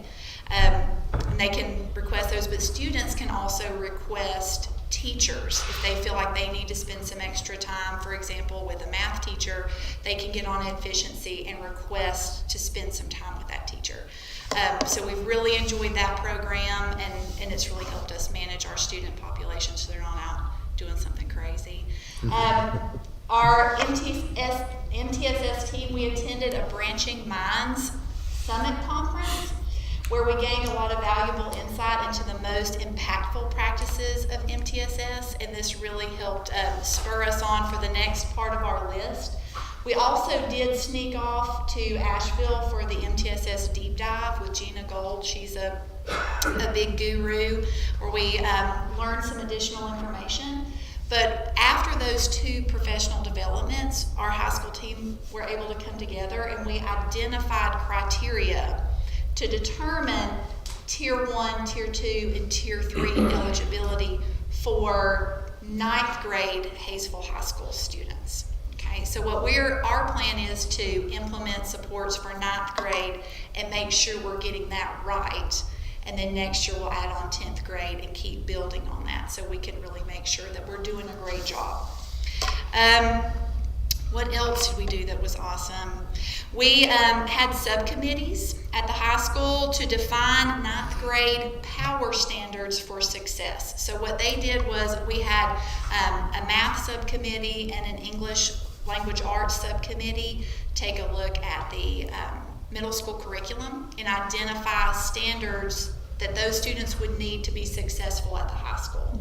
And so we didn't just identify those, but we also developed a diagnostic assessment based on those identified power standards. And then we didn't just develop the diagnostic assessment, we administered it to the whole 8th grade. So we're going to be able to use that data and take that into consideration. So as soon as they enter the 9th grade, we can have their supports in place. So we're really excited about that. Taking a look at kind of what we've done so far and an impact it's made at our school. Really, win time was our biggest change, so we wanted to take a look at that by comparing our EOC scores from fall of 2021 prior to win time implementation, and then our scores this fall post win time implementation. So we did see an increase in every level in overall proficiency. Our biggest growth in overall proficiency was Math 1. We grew, we went up 22.3% in overall proficiency. Math 3, 2.6, Biology 2.5, and then English 2, 1.8. So we're really excited to see that. So we can't wait to see what it says next year after we get all these supports in place. Okay, so our next steps is we are going to make data decision rules and tier students in compliance with those rules. So we will also want to formalize a parent-guardian communication tools and methods to make sure that we've got that piece in place. We want to enhance our standard treatment protocol with specified interventions for each power standard. So if a student was struggling with mastery of a math power standard, we can specifically target that need. And then we also want to begin defining our 10th grade power standards for success in math and in English.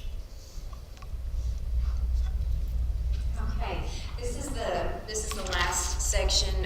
One thing that the state requires of us is that we complete, here's you another one, a FAMS, Facilitated Assessment Model, in each school each spring. And at me being the MTSS district facilitator, I go to each school, either MTSS or school improvement team, and administer this very lengthy self-assessment. And so basically it's just a reflective tool for you to decide how are we doing with MTSS implementation in our school. And so the next, just a few more slides just to show you where we were last year to how we compare this year. So in the primary school, this was ours first, and our overall last year we rated ourselves overall at about 49% in compliance with MTSS, and this year we improved that overall score to 70%. And it's just great conversation. It just we did that with our school improvement team, and it just really walks you through some things we were a little bit disillusioned on last year and thought we were better than we were, and we were like, well, we've grown, but we're probably still not. We're not at the top end yet, so we all know that we've got some room to grow. But we were pleased with that data. You can go ahead and go into the next one. The next one, that's the elementary school. And last year they had rated themselves at overall 43%, and this year that went up to 76%. You can see some of the really big growth there towards the end. I believe that's data analysis, Yes. looking at data. Evaluation, thank you. I'm able to see that really well. So some big jumps in all of those. The next one is the middle school, and last year they had rated themselves at 46% overall, and this year that jumped up to 65%. And the last one is the high school, and last year they had rated themselves at 30%, and that has jumped up to 50%. So I was super pleased with all of these. I'm going to follow up with the principals in the next week or two. I've got a couple of them scheduled, and we're just going to talk about, all right, in the areas that you didn't see as much growth, or maybe if you dropped, what do we need to do? How can we provide supports to help improve that? This team, we meet monthly, and it's not new information. It's just all of us struggling through it on our own, and all of us working through what's working in our schools, sharing ideas, sharing things that we go when we go to conferences or we go and travel around, and coming back and brainstorming. And we end every meeting with, what's your plan by next month? What do you want to have done by next month? And then, of course, that next meeting we look back at that. Did you accomplish that? And that's just kind of how our meetings have run. But it's been super helpful to have that support, I feel like, from them and all the ideas everybody's gathering and bringing that together to the table. So if y'all have any questions for us. Teaching is an art and a science, and we're doing a tremendous amount of work on the science side of teaching. That's what MTSS is all about. So, great work, ladies. Thank you. I just Lots of want, data. sorry, I want to make a comment. But I think when we have this together and all the schools are working together, it just, I don't know, it helps that transition for that student through every step of their education. It absolutely And I just does. And those interventions, you know, we've got them in. If they're in a tier 2 intervention and they're in second grade, Dana and Melissa know when they get to third grade, they're going to pick that right up where that kid is and carry on with those interventions. And if it does eventually lead to an EC referral, we've got the data to back that up. Whereas before it was based on a feeling, you know, I feel like, and that goes into the art side. Like, you've got some teachers are gifted teachers, but when we apply this science to it, it makes them better at their craft. Yeah. And I don't know, to me, it's just impressive that it seems like there's such a much better grasp over the last 2 years of the whole system. I think even for us, if I can speak for the whole board maybe, but for us, it just seemed like sort of this abstract idea that we didn't really even know kind of what it was or where it was going or how it was going to be used. And now seeing all of the numbers and the way it's being used and the way things are being implemented, it's just nice to kind of feel like everything's starting to flow together and that kids are being helped in an appropriate manner. So I commend y'all for the, so I know it's not been an easy project in the last couple of years. And So. like it's not just like this 10-step plan and go Yeah, through it. You've yeah. got to wrestle with it and figure out what works for your students and your staff and make it work from there. But it seems that you would have that individual student, a more complete record than just an A in math Yes. or a C in math. I mean, you've got that. We got the graphs, we've got the data points, we've got the progress monitoring, we've got it all. And especially when, when you see a child that has difficulty in primary and maybe even elementary, and then by the time they get to middle school, they're really beginning to make some progress, and I mean, it's just, it gives you so much more data on, to base your celebration on. Exactly, rather than just saying, we're giving you these 10 kids, sorry, they're gonna struggle. Like, we know, they may struggle, we can tell you how they struggle and the things we're doing to help close that gap for them, so. We want to take away, like, a lot of times you have kids that as early as 3rd grade, they'll just say, I'm not good at math. And their parent may say, well, I wasn't good at math, so I see why maybe my child isn't. And we want to explain to those parents and those children, if you're struggling in math, it's because there are skills that you haven't mastered yet. And that's our job.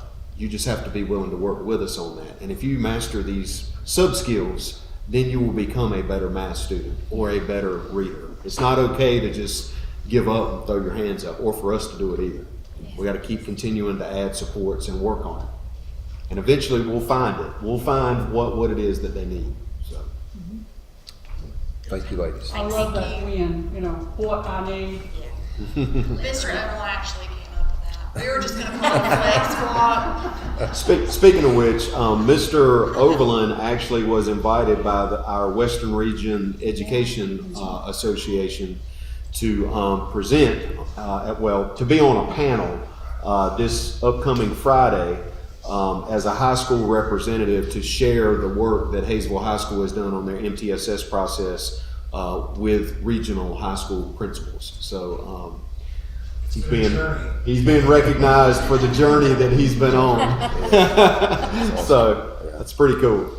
But again, I'm just reiterating what we said. It's just this fluidity that's flowing through the schools with this. So I think it's just remarkable to me. Yeah. I love it. It's been exciting to see it from the inside out too, just to watch it unfold. Yeah, good job. Thank you, ladies. Thank you, sir. Next, we have new community resources partnerships. Ms. Owens. So this is just building on what Teresa Waldrop presented on their community partnerships with us. The work that goes through MTSS and the SEL groups that we have, all of this would not be possible without our community partnerships. So Adrian, if you'll move forward. So action item 11D, continue to develop and utilize community resources like communities for students to remove obstacles for student learning. So Mr. Cole asked me to pull together a list of our community partnerships and how they're working in our schools, and I got an exhaustive list because we do partner so heavily within our district. And like I said, we couldn't do what we do for our students without those partners. Well, today I went to Mr. Cole and said, this is a really big presentation and we've got a really long agenda, so could I just shorten this? So I shortened it. If you'll go on to the next slide, Adrian, this is a list of many of our partnerships. I'm sure somebody has been left out, and I apologize for that. But this is what we got together with our collection of information from all the schools, who they use, how they use them, what good they're doing for the students and such.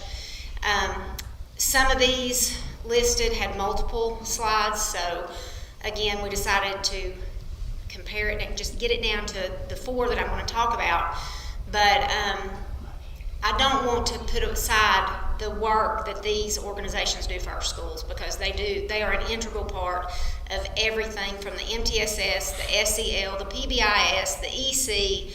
I mean, we couldn't do what we do and continue the progress that we're making and the successes for our students without these partners. So Heights was a new partnership that y'all approved at the beginning of the school year.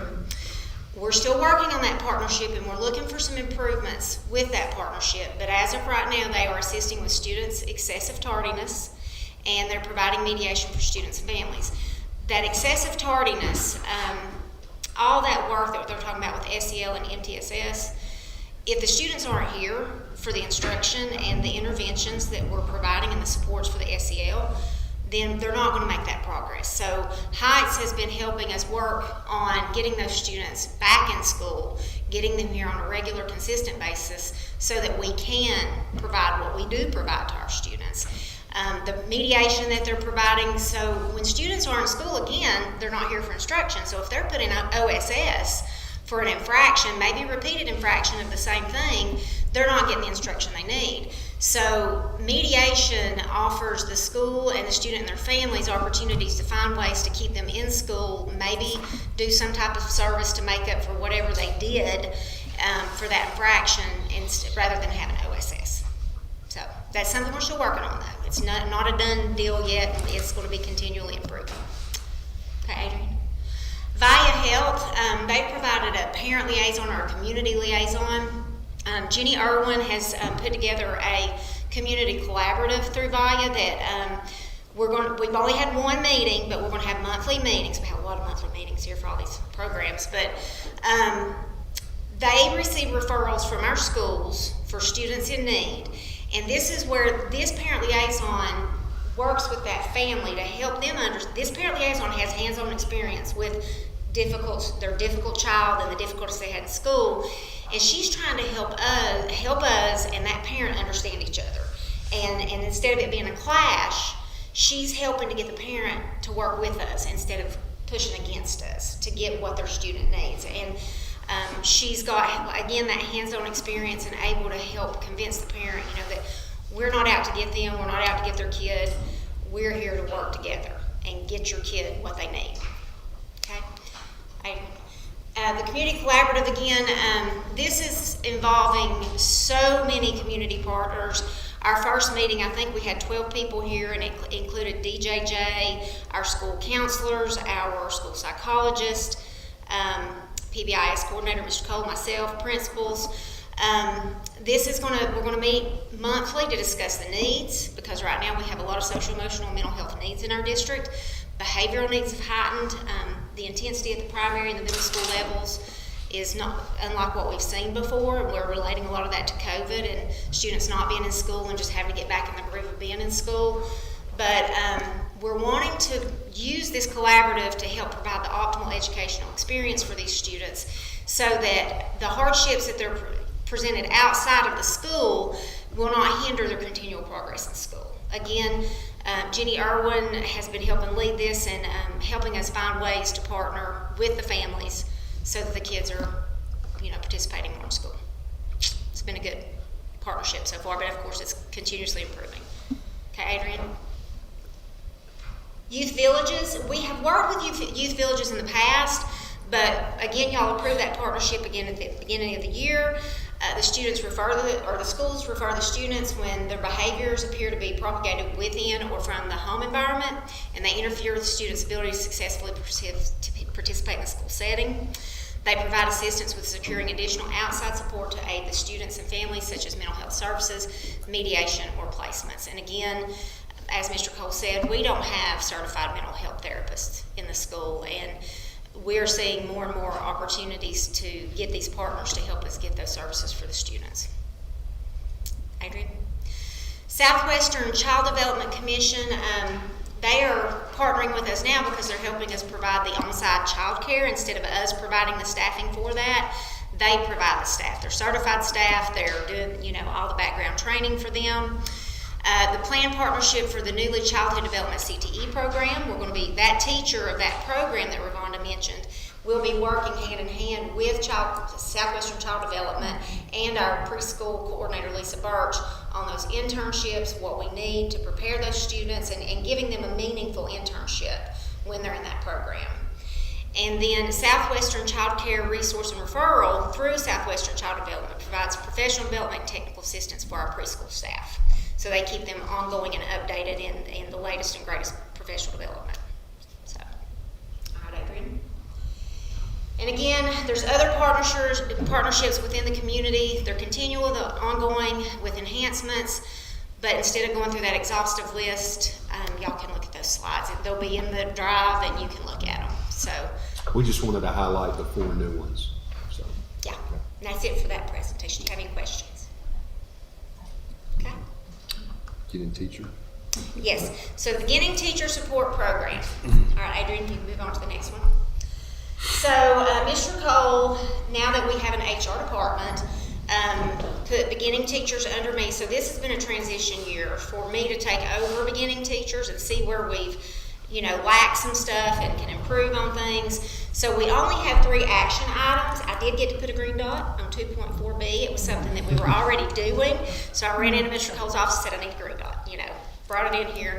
But I'm going to go through the 3 things that we have ongoing with our beginning teacher support program and things that we're hoping to do for next year. Adrian? So this is conceptualize a more structured beginning teacher support program that includes clearly articulated processes and procedures to support beginning teachers with content, pedagogy, and management of the learning environment.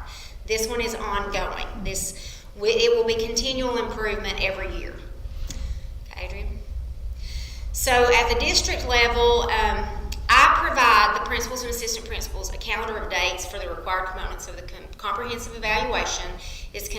Those are conducted throughout the year. So BTs have to have 4 observations a year. They get the 3 formal observations, and they have 3 professional development plan reviews, and they get 1 peer observation, and then there's a summative evaluation. And the next slide is just a copy of that calendar that I provide. We are a little flexible with this because things happen throughout the school year and the principals can't finish by a specific due date, but this kind of gives them an idea of where they need to be throughout the year to conduct not only their BTs, but their standard and their abbreviated evaluations. The column for comprehensive is strictly for your BTs. Okay. And I'll mention too, that's the minimum requirements Yes. for beginning teachers. They can be observed 30 times Yes. and provided feedback if need be, but the state does have a minimum for the evaluation process. And then with the calendar that we put in place for the principals, technically they could do all of their observations in the first week or the last week of the school year. But that would be a pretty low quality way of trying to grow your teachers. And so we just think it's important to set due dates and create opportunities that if our principals don't get all of their evaluations done by the due date, then they have the opportunity to explain why. And then we put together a plan of how we're going to get caught back up. That's the goal. They get reminders every so often That's from right. me, just to show. I've got a spreadsheet just to show them where they're at, and I'll highlight stuff in yellow that's coming up or red if it's past due. Not as a gotcha, but more as a just, hey, here this is, and they let us know, where they're at, why they're there, and we just push on. So How many beginning teachers? I can't even. we've got that. Oh, you We've got got that? that, yeah. So the Chief Officer for Human Resources, myself, I participate in a Western Region Beginner Teacher Collaborative, and there are people that participate in this that are, we have an NCDPI Regional Coordinator that organizes this group. The Institutions for Higher Education, Educator Preparation Programs, which is the old teacher prep programs, they send representatives from the colleges, and then all of us district BT support program leads attend this meeting. It's quarterly. We share with each other what we're providing in our programs. There's a lot of good presentations for other districts that, usually the large districts that have like 60 BTs, I can't imagine, but things that they're doing and how they're streamlining things. And I've learned a lot from this group. We do networking for areas for improvement across the region, and then we collaborate for the annual BT Symposium that's held at Western that all beginning teachers are required in the Western region to participate in. We utilize Title II funding. We pay our local mentors, which are certified teachers who have been trained to be mentors.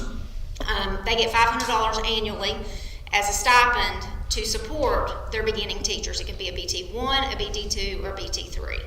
And that's more daily support. A BT can run to their local mentor and, hey, I'm really struggling with this. Can you help me with this? They can meet during their planning. They can meet after school, email back and forth, text back and forth. It's more of a personal communication between them and a partnership between them. And we try to align that to someone that is certified in that same area, on that same grade level, or in that same subject area. We have newly partnered with the North Carolina New Teacher Support Program through Western Carolina. This year, they gave us 3 mentors for the second half of the year and piloted with 3 of our BTs. 2 of them were BT3s and 1 was a BT2. They provided an additional mentor for each of these teachers, and with more advanced coaching in their content, pedagogy, and classroom management, with access to over 50 other mentors specialized in various areas of instruction across the state. So Todd, who came to us from Western, that is the mentor here for these 3 people, if he couldn't answer their question, he'd say, hey, I'll get you an answer.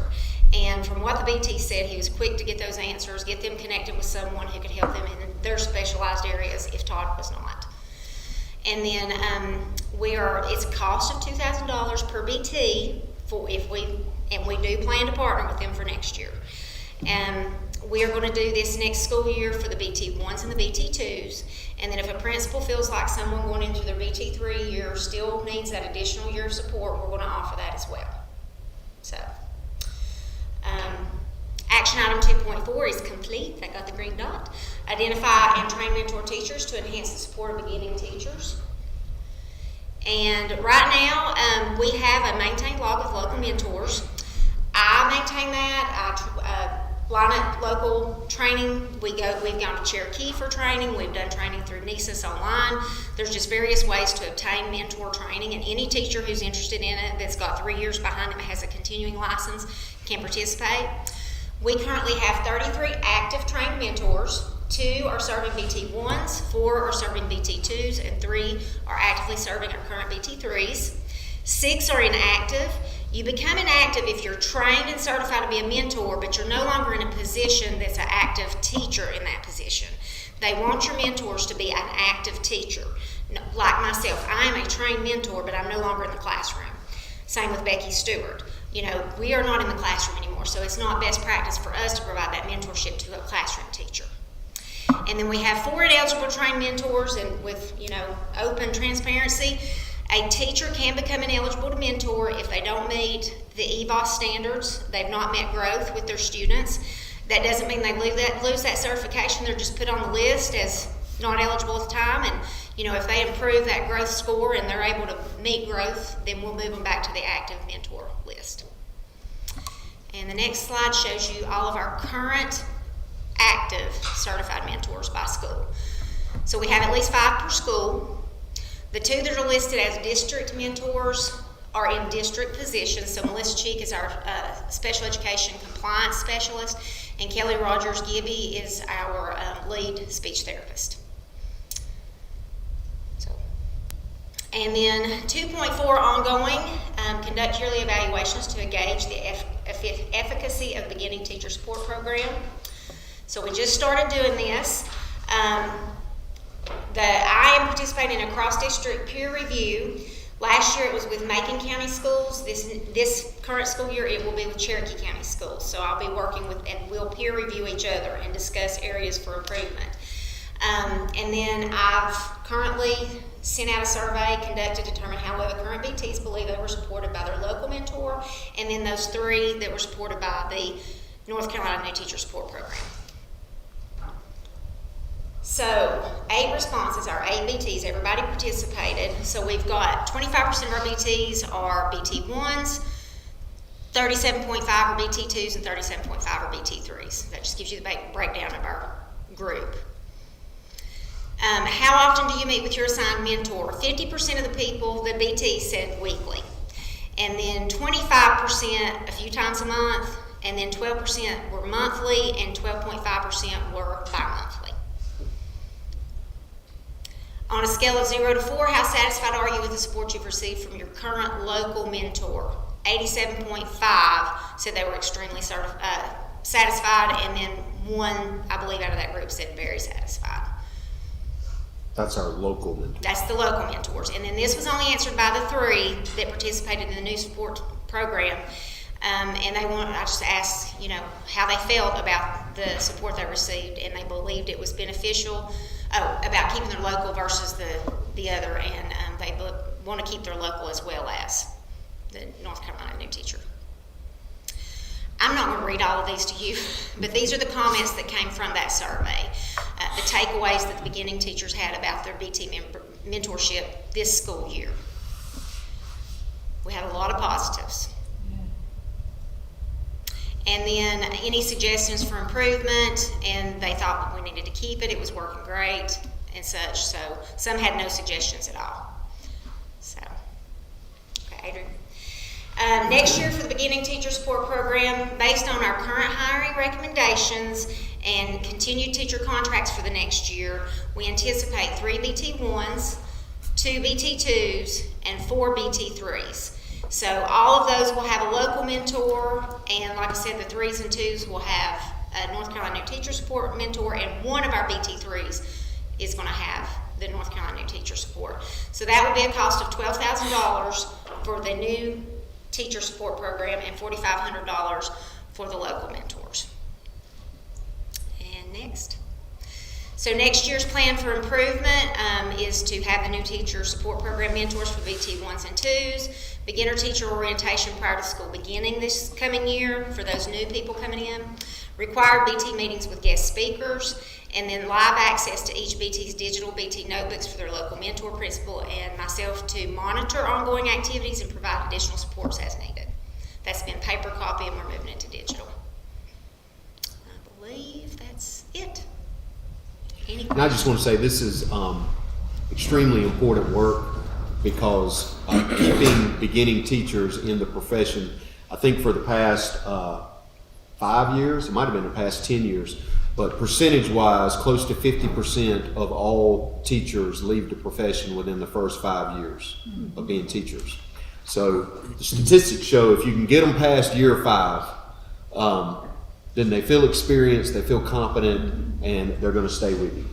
So that work in the first 3 years that we're doing, we're trying to do the best that we can to support our people so that they don't feel unsuccessful or get beat down and drop out of the profession, because there's a nationwide teacher shortage and we can't afford to lose them. So we gotta hire them, we gotta coach them up to the best of our ability. Okay. How does this dovetail with the licensure program? I know that they are not fully licensed until... Well, when you first come out of college, depending on the licensure area you're going into, you might have to take 1 praxis or you might have to take 3. Mm-hmm. And so when we get a new teacher, like if we get someone from Young Harris College, they're going to be Georgia certified when they leave Young Harris College. I'll work with them to get their North Carolina certification cleared. They'll be an initially licensed teacher. So North Carolina or Georgia or wherever they're coming from, you get an initial license. You have 3 years in that initial license to fulfill all the requirements as a North Carolina licensed teacher to get a continuing license. And once you get that continuing license, you're licensed for 5 years. And there's a renewal cycle and requirements to meet during those 5 years. So I'm there to support everybody through licensure. I try to keep everybody abreast of, especially in a renewal year, I send out lists to the principals and to everyone that is in a renewal cycle due this June. I let them know last spring what they're lacking, what they need, and I send about a monthly reminder to anybody who has not met what they need. I let them know when they fulfilled it, and all we got to wait on is that summative evaluation for this year, or I'll keep reminding them of what they need. And right now we've got 3 teachers in the district out of about 22 that are renewing that just lack a little bit to get their license renewed. So I try to stay on top of that, just as a courtesy to them, as our support for our teachers, so they're not having to worry about that as much. I just tell them what they need so they can focus on finding that PD. And sometimes we find it for them. That was a whole lot to take in. I know. And you were flipping it, and I couldn't even get to the end. Evidently, I'm a slow reader. No, you're okay. But the teacher mentor getting 500. Western Carolina's getting 2,000. Now, let's say I'm trying to figure out, or maybe you can give me some more information, because we've already been here 2 hours, and we're just only halfway right now. Could you give us some information about how many hours a teacher from our school is going to mentor, and then how many hours is the Western Carolina, and these people from Western Carolina, who are they, or is it qualified? Well, I know it's qualified, that's not the correct way to put it, or else we wouldn't be hiring. Right. Mr. Cole and I met with the representative from Western Carolina, and we've had lots of discussions via email about this. They are more intensely trained to go into those the Western Carolina mentors. So there's going to be several different mentors for each one of these. We have 3 local. teachers? We have 3 local, but then if they can't meet those needs, they will get them in touch with another mentor that is capable of meeting those needs. I think there's 53 total across the state that are intensively trained to be mentors. It's a higher level of mentorship. What our local mentors do is that daily support. They're not giving them the intense pedagogy and the classroom management help. They might give them some advice on it, but as far as the instructive piece of that and offering additional online PD and more direct support just to that individual teacher, the North Carolina New Teacher Support Program has higher qualified and certified people to do that. They're more specialized, I should say. And a local mentor teacher has their own classes to teach during the day. Well, I know that. They have to do it on the planning period. Well, even their planning period, they're wanting to do their work for their own classes. So with the new teacher support program, when those mentors come in, they're here for the day, and all they're doing is observing teachers and meeting with them. And they're not having to create lesson plans for their own classes. Well, I'd like for all of us to be able to see the hours that they put in versus the teachers. Is that possible for us to receive that? We don't clock their hours. I mean, the local mentor is more of an as needed. I mean, they're supposed to meet at least once a month. That's the minimum. But, and I'll be honest, we moved from this paper copy I said of the BT support, their notebook, because they couldn't pull together. They weren't keeping up with it. So that's why we're moving to something that can be better monitored. And so it's just, I like I say again, is it's a more specialized support through the new teacher support program. I think how to word this, but the teacher mentors locally, or obviously teachers, but the new teacher program through Western is an entire program, and they have access to the whole university. They can go over there. It's a state-supported program. Yeah. Whereas our local mentors, they get one training one day.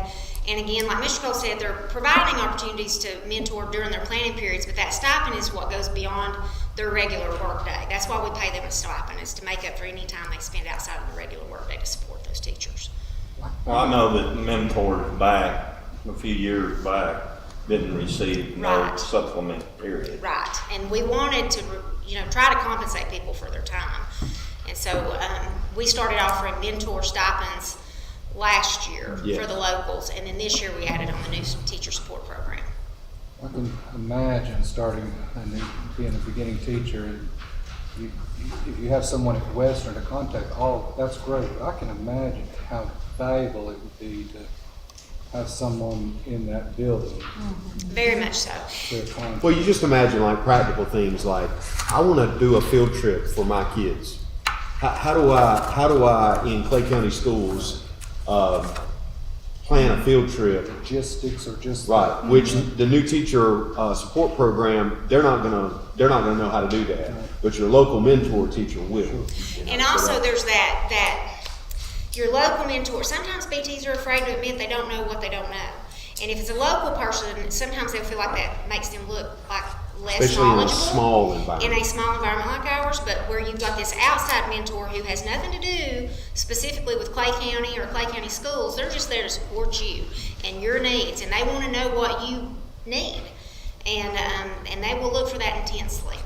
Our BT3s were very, very happy. The 3 that participated this year, they were very happy with. I think it's valuable to have both. I mean, yes. but I can just imagine having someone you can go across the hall, if you will. Yes. Any more questions? Okay. Thank you. Thank you, Angel. So next we have the reports, the action section. That was a long report section. It was. Still bogged down there. Yeah, it's a lot to cover. The first item on the action is the recommendation to approve the March 27th regular meeting minutes and the April 4th special call meeting minutes. Those have been emailed to you and they're in your packet. So I'll entertain a motion to approve those. I'll make a motion to approve. Mr. Caldwell, is there a second? Ms. Beck, second. All in favor? Thank you. And the next action items are all contracts, and those have to do with the strategic plan goal 1.1H, which is improving air quality. That's correct. Improving the learning environment by improving the air quality is that learning goal. So all these deal with air quality. And the first one is the contract with Woodard Electric to install air conditioning in the Hayesville Middle School gym. I have copies of each of these contract packets. They're in your folders, where we got 3 quotes where we could. We weren't always successful with getting 3 quotes on all of these, because sometimes our local contractors or contractors that we knew about and approached just didn't submit anything. All of these, our Director of Maintenance, Mr. Steve Livers, is here tonight. He reviewed all of these with Ms. Hollingsworth and recommended that we approve each of these. So Woodard Electric Incorporated, they're being recommended to install the air conditioning units in the middle school gym for a total cost of $78,640. This would happen probably over the summer. Currently, the middle school gym is not air conditioned. As a result, during the school year, when we have students in there, we have to open up the doors to let air in there because it gets very hot. Obviously, we have a public road that runs through our campus. That creates a safety issue for our students. So if we can air condition the middle school gym, we can leave the doors locked when students are in there, which limits access to them, which makes it safer. Any questions or comments about the heat and air units and Woodard Electric's bid to do that job?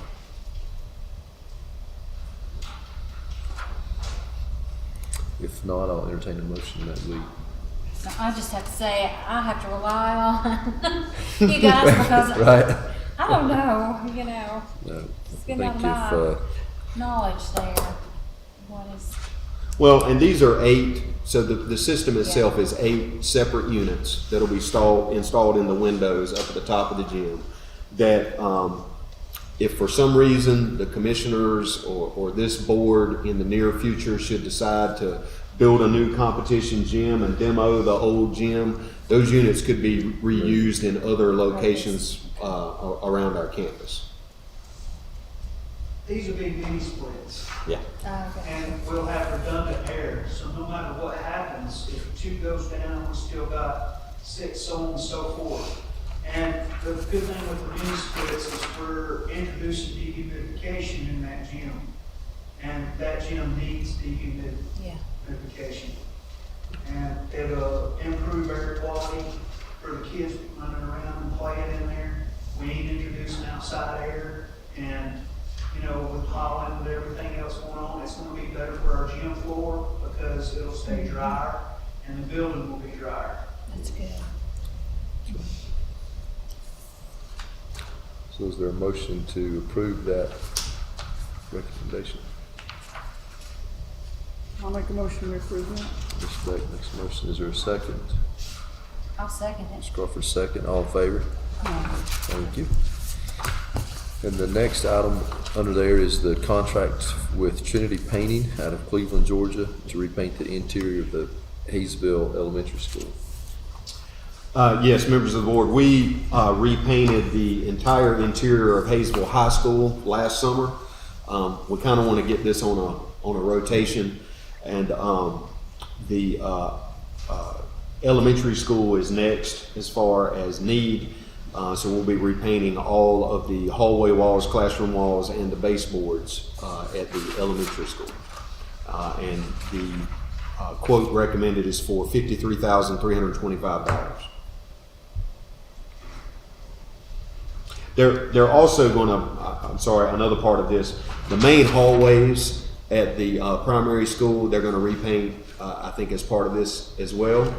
Oh, we decided we're going to do that in-house. Okay, so this is just for the elementary school. Stephen, how many square feet is that bid on? See, I think it's pretty much the whole school.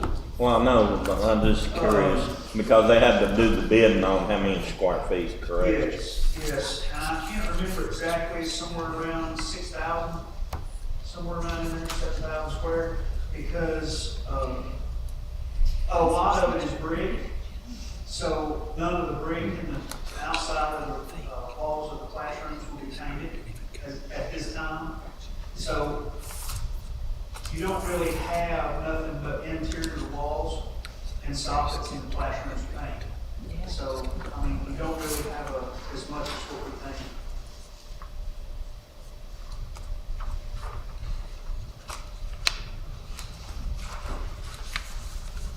Any other questions or comments? If not, I'll entertain a motion to approve that recommendation with Trinity Painting. I'll make the motion. Mr. Caldwell, is there a second? I'll second it. Ms. Beck, second. All in favor? Thank you. And next we have a contract, recommendation to approve a contract with Carl Patterson Flooring to install the new LVP flooring in the Hazel High School classrooms and hallways. And that's the same floor and the tile stuff like we did in middle school, right? Or, Or in the middle school to elementary school. We're doing what we've done in the primary school. Primary school. We're That's doing what the I thought same that kind came of the LED flooring in Yeah. there. gosh, that's long The- overdue, isn't it? Well, the idea is to not have to strip and wax anymore, to save all of those man hours and materials and product and all of that. Plus, the warranty is longer on those floors, and they're just easier to clean over time. And I think we need to probably say in the, publicly, this is dealing, we're paying for this out of those ESSER 2 funds and. That's correct. This project is Oh, being yeah, funded that's by a combination of ESSER funds and the lottery repair and renovation funds from the state. We're taking monies from both of those funds to pay for this. Remember that in the high school, in the classrooms, they have carpet that's in pretty bad shape. And again, carpet is horrible for air quality in a public building. There's a reason why. Get rid of it, correct? Yes, yes, that is the goal. The only 3 places that will have carpet, and we're going to try to work to put together a plan to replace the carpet as well, but in the media center, the band room, and in the lecture hall. And that's just because those are 3 very large rooms with high ceilings where you get a lot of echo if you don't have carpet. So we want to try to replace the carpet in those 3 rooms, but everywhere else we want tile that we don't have to strip and wax every year. Any other questions or comments about that contract with Carl Patterson? If not, I'll entertain a motion that we approve that contract. Make a motion. Mr. Jones, is there a second to that? I'll second it. Ms. Beck, all in favor? Thank you. And next we have Ms. Hollingsworth with our budget amendments. Okay, we just have a few to go over this evening. We'll start with the state public school fund first. We need to budget an additional $91,920. And as you see below, we've got the notes for that revision. We've got 3 months of employment that we are converting through an ABC transfer over to dollars for the CTE program. That's $22,807. That's not really an addition. Included in the $91,920, that's just a shift between 2 funds. We have summer reading camp funds for the 2023 allocation. That was $23,271. In transportation, we received an additional $7,630. That was for use tax, the fuel reserve allotment, and early college. And then another $61,019 for textbook funds that we were transferring over to use for textbooks and digital resources. And that actually was for all, actually all 4 of our locations. Do y'all have any questions on those?